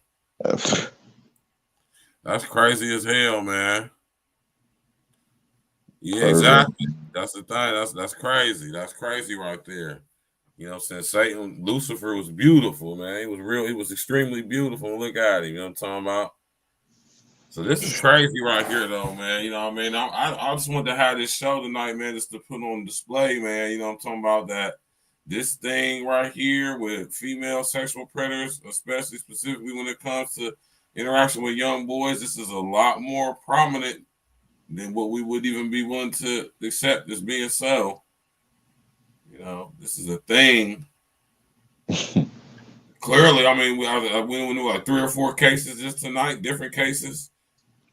Yeah, this is a long running thing. This ain't something new. This should have been happening for years. Like, we're gonna definitely keep the light on it, man, because it'd be, all the chicks saying talk to masculinity. Black men are in the face of pedophilia, black in the face of sexual false. Nah, they don't want to talk about the little dirtbag shit they do and got complete immunity from doing the shit. And even though it's wrong, you act like you ain't got the good fucking sense that you was born with or raised to have and shit. So it questions me. It makes me question y'all whole fucking your whole existence for being and shit. When you operate on that type of frequency and then you act like you don't know what the fuck you doing or you don't know it's wrong and shit like that, it really makes me question if some of y'all motherfuckers are women or grown kids, man.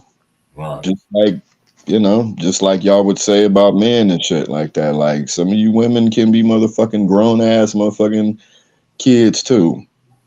And it's just like, I don't, that shit don't sit well with me, bro. Right. I can imagine why it wouldn't, though, man. You know what I'm saying? It don't. That shit's scary because they got too much freedom to do too much fuck shit, and the long lasting effects and, all of that, the potentials and it's careful out there, fellas. Young men. If you 18 and play ball, but if you under 18, then watch out for these bitches, man. Don't get caught up. Just stick to a bitch that's your age or a little young woman that's your age for the time being until you hit 18, and then you can fuck with whatever age you want. You know, if you want to be the weirdo out here, you know, 19 with a 50-year-old bitch and shit like that, that's up to you. That's fine. But not before you 18, bro. 13, 12, 9, whatever the fuck. Y'all stay y'all asses in them books, man. Make sure y'all walk that stage. That's your only goal in life right now, is to walk the stage. Pussy and all of this other whatever extracurricular activity, you're going to be grown for the rest of your life. You got all of that time to do that. So focus up, man. That's a fact. I want to play this real quick.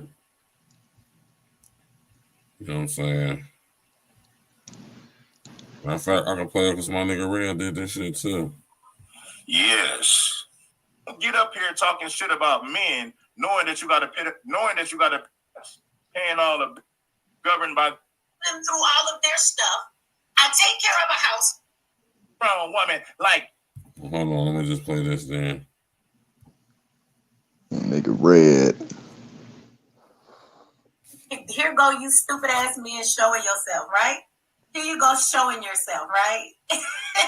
Let me tell y'all just say, y'all comments I think make the reality of our situation in our community even say.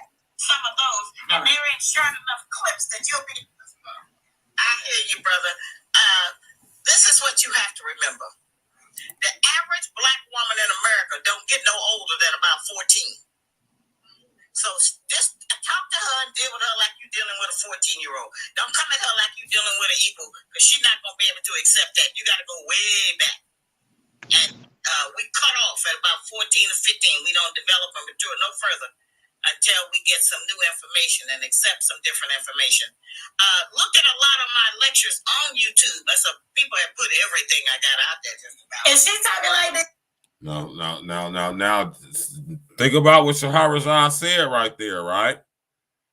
So, is there any mistake or mystery why this phenomena of chicks 30 plus years old messing with 13 and 14-year-old boys? Mm-hmm. Because mentally, psychologically, emotionally, they're regressed to that of their 14-year-old state, and 14-year-old boys are easy for them to, cope with and intermingle with, because they're literally on the same fucking level mentally, psychology, emotionally. That's what I'm saying. Ain't no grown ass woman motherfucker should be feeling no level of intimacy with no fucking 13, 14-year-old child unless they frequencies motherfucking align, unless they both have we know the 13, 14-year-old boy, we know his ceiling, but the grown-ass woman and shit, we don't know her ceiling, but we can clearly indicate that she's still on the frequency of a fucking 13, 14-year-old boy because she's fucking with him. Right. So, you know what I mean? No lies told. Shahrazad told no motherfucking, no lies in that little piece right there. None. Called Arrested Development. Yeah. All right. Arrested Development. And I gotta say, man, I can see that. I find this to be true. A lot of y'all chicks, man, y'all resort to that of children. Start throwing hissy fits, temper tantrums, throwing stuff, stomping up and down the steps. 40, 35-year-old plus women resorting to that of a child when you don't get your way, screaming, cussing, grabbing phones, throwing stuff over, breaking stuff. You hear me? That is how a 14-year-old or even younger child will respond. So Shahrazad was very much so accurate when she said that the overwhelmingly mass majority of women, modern women, really psychologically, emotionally, have the capacity that of a 14-year-old.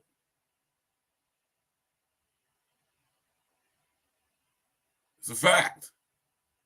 Most men would agree with that. Unless someone has come along and taught them otherwise, put them basically in the woman's put him in a woman's lane. See, that's the important part of a woman having her husband, her mate, her counterpart, because as you leave that realm of your life, or you're supposed to leave that realm of your life, you're supposed to attach to your mate, where he introduces you to the world and teaches you the adult things in the perspective that you should be looking at them in. Right. If not, if you don't have that, if you don't acquire that, what happens is you're left with what you learned in high school. And then you carry that into society, into these social settings, aka the club, the wherever the fuck else you know what I mean, blah blah blah. But nowhere along that line is the teaching from a man. Nowhere has a man settled you down, grounded you, and taught you, hey, this is where we do this, this is how we do this, blah blah blah. So then, you know, you're able to move along. So you take what you're doing as the right way because you're able to move along. But on the ass end of things, you find out you fucked up, you know what I mean? Or it's bad, and you're looking around and you're mad at everything because you missed the one small element in essence. You didn't fucking get with somebody who could have took you from being a fucking kid to a fucking adult. Yes, you're out here having sex and doing adult things. You're able to stay out all night and do whatever the fuck you want to do. But mentally, you are still motherfucking in high school. You're still a game player. You still running around indecisive and can't nobody tell you nothing and shit like that. And you know what I mean? You still got that all I pay is a cell phone bill mentality and shit. And you're a grown ass woman and shit. So it's bad, bro. Arrested development, man. Arrested development. Development is a real if you grew up in a 2-parent home and your dad wasn't no masculine man, he just was a sucker ass fuck nigga, oh happy wife, happy life ass nigga, you're suffering from proximal abandonment. And I noticed that a lot of y'all girls who grew up in 2-parent homes, a lot of y'all suffer from proximal abandonment, man. Your dad was either a fuck nigga, right, or he was a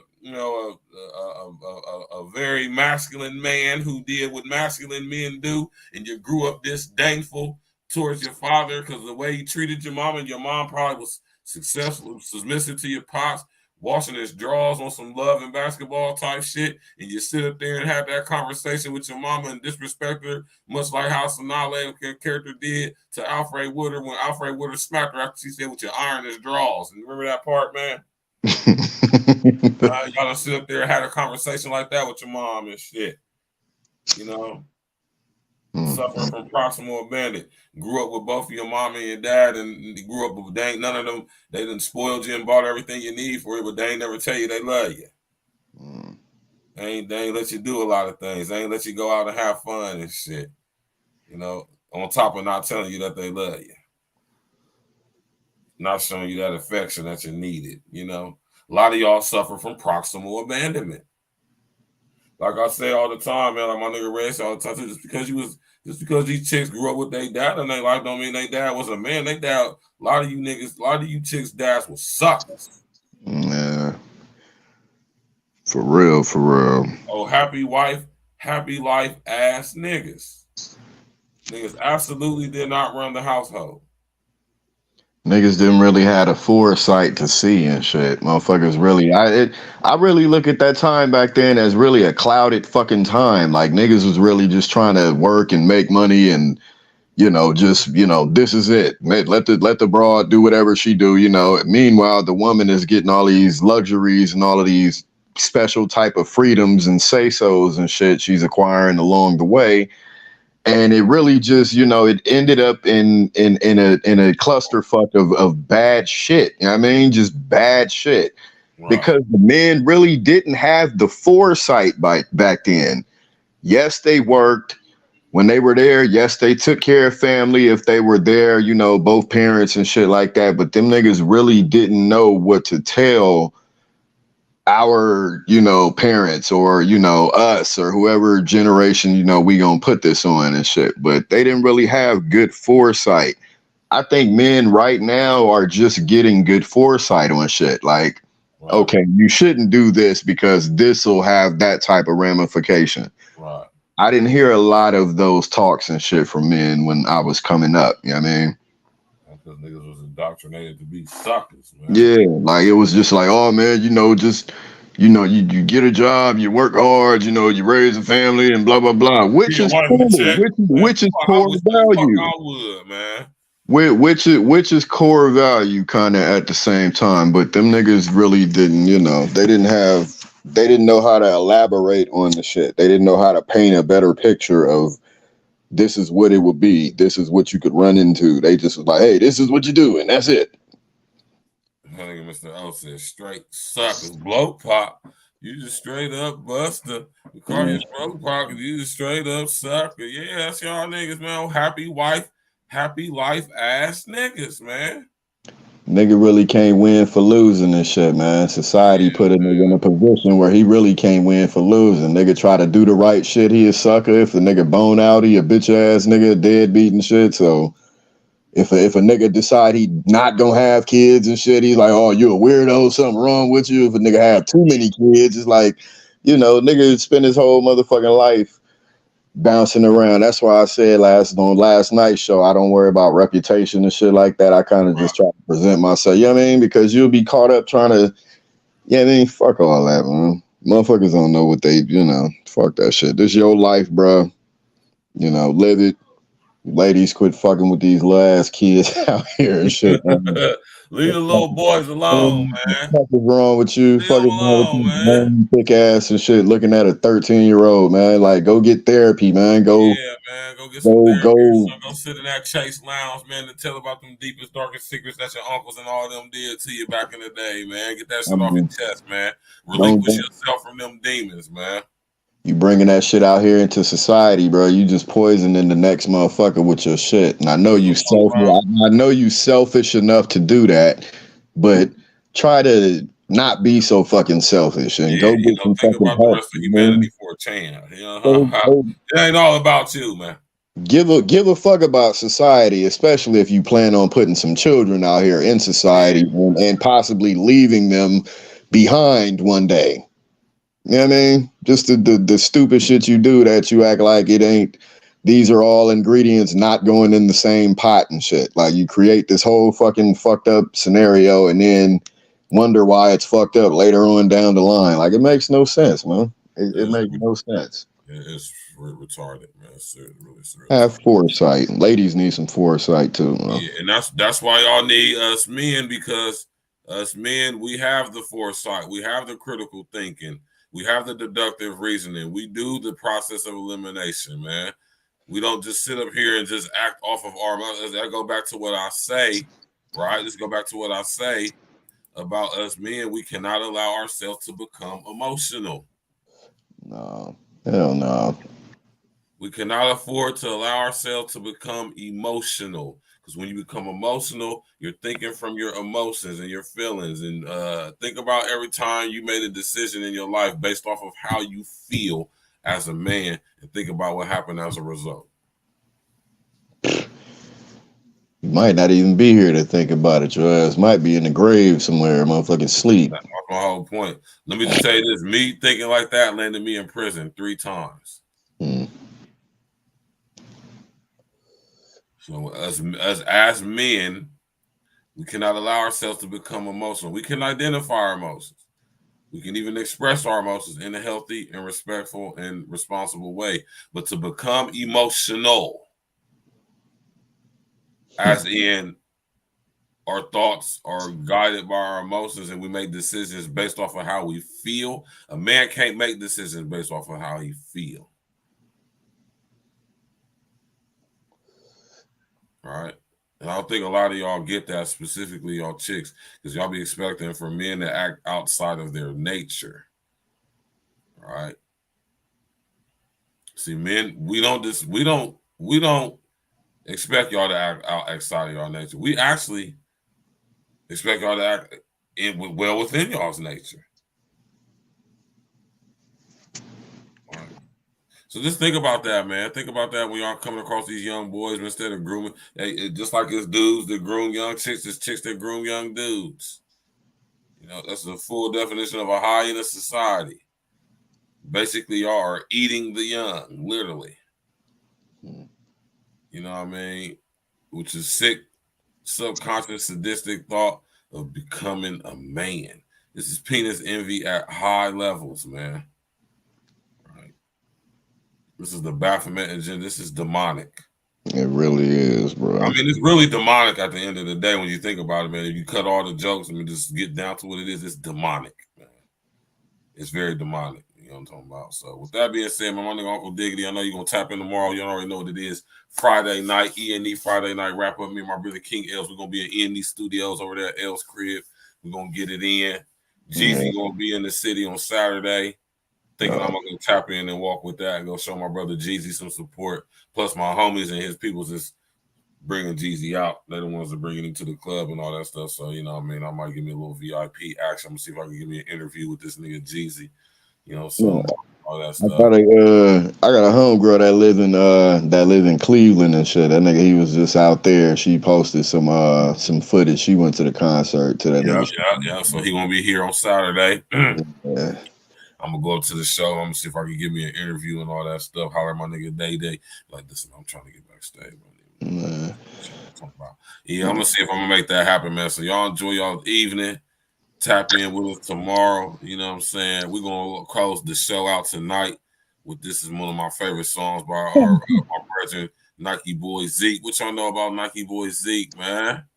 Shout out Nike Boy Zeke, man. Nike Boy be in the chat over there at Red's page every now and again, man. Nike Boy doing his thing, man. On Spotify doing his thing, you know what I'm saying? Doing his thing on YouTube, man. Shout out to Nike Boy. I fuck with Nike Boy, man. You know what I'm saying? This is my shit right here. Smash that like button, click on the bell, subscribe to the page, share your social engineering, tap in, walk with us tomorrow night. Y'all know what it is, 9 p.m.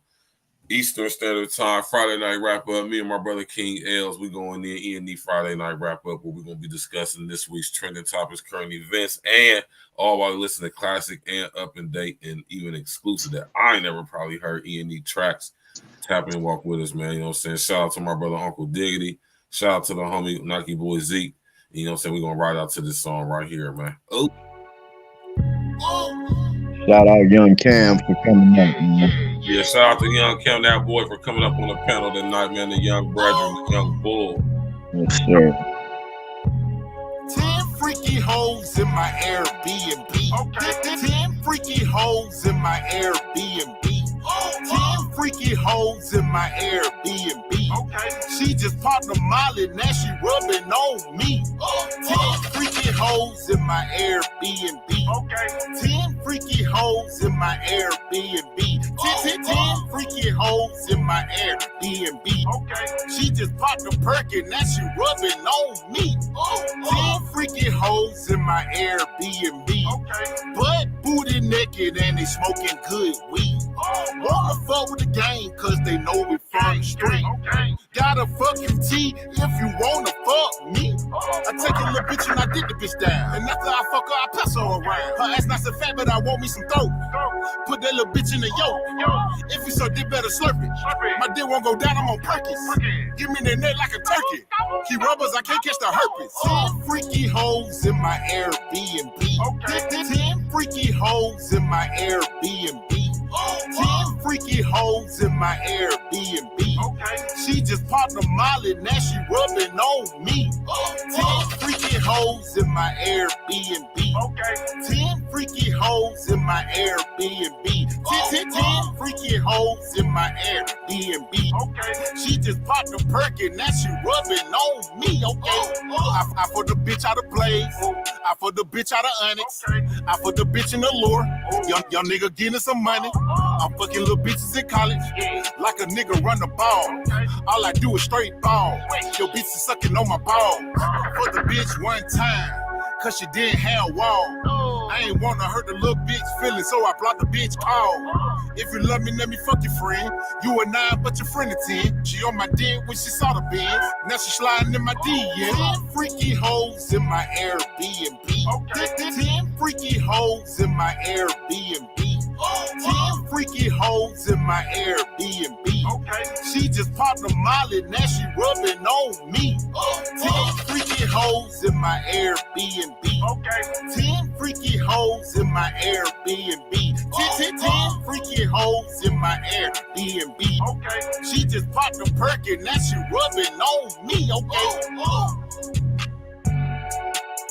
Okay.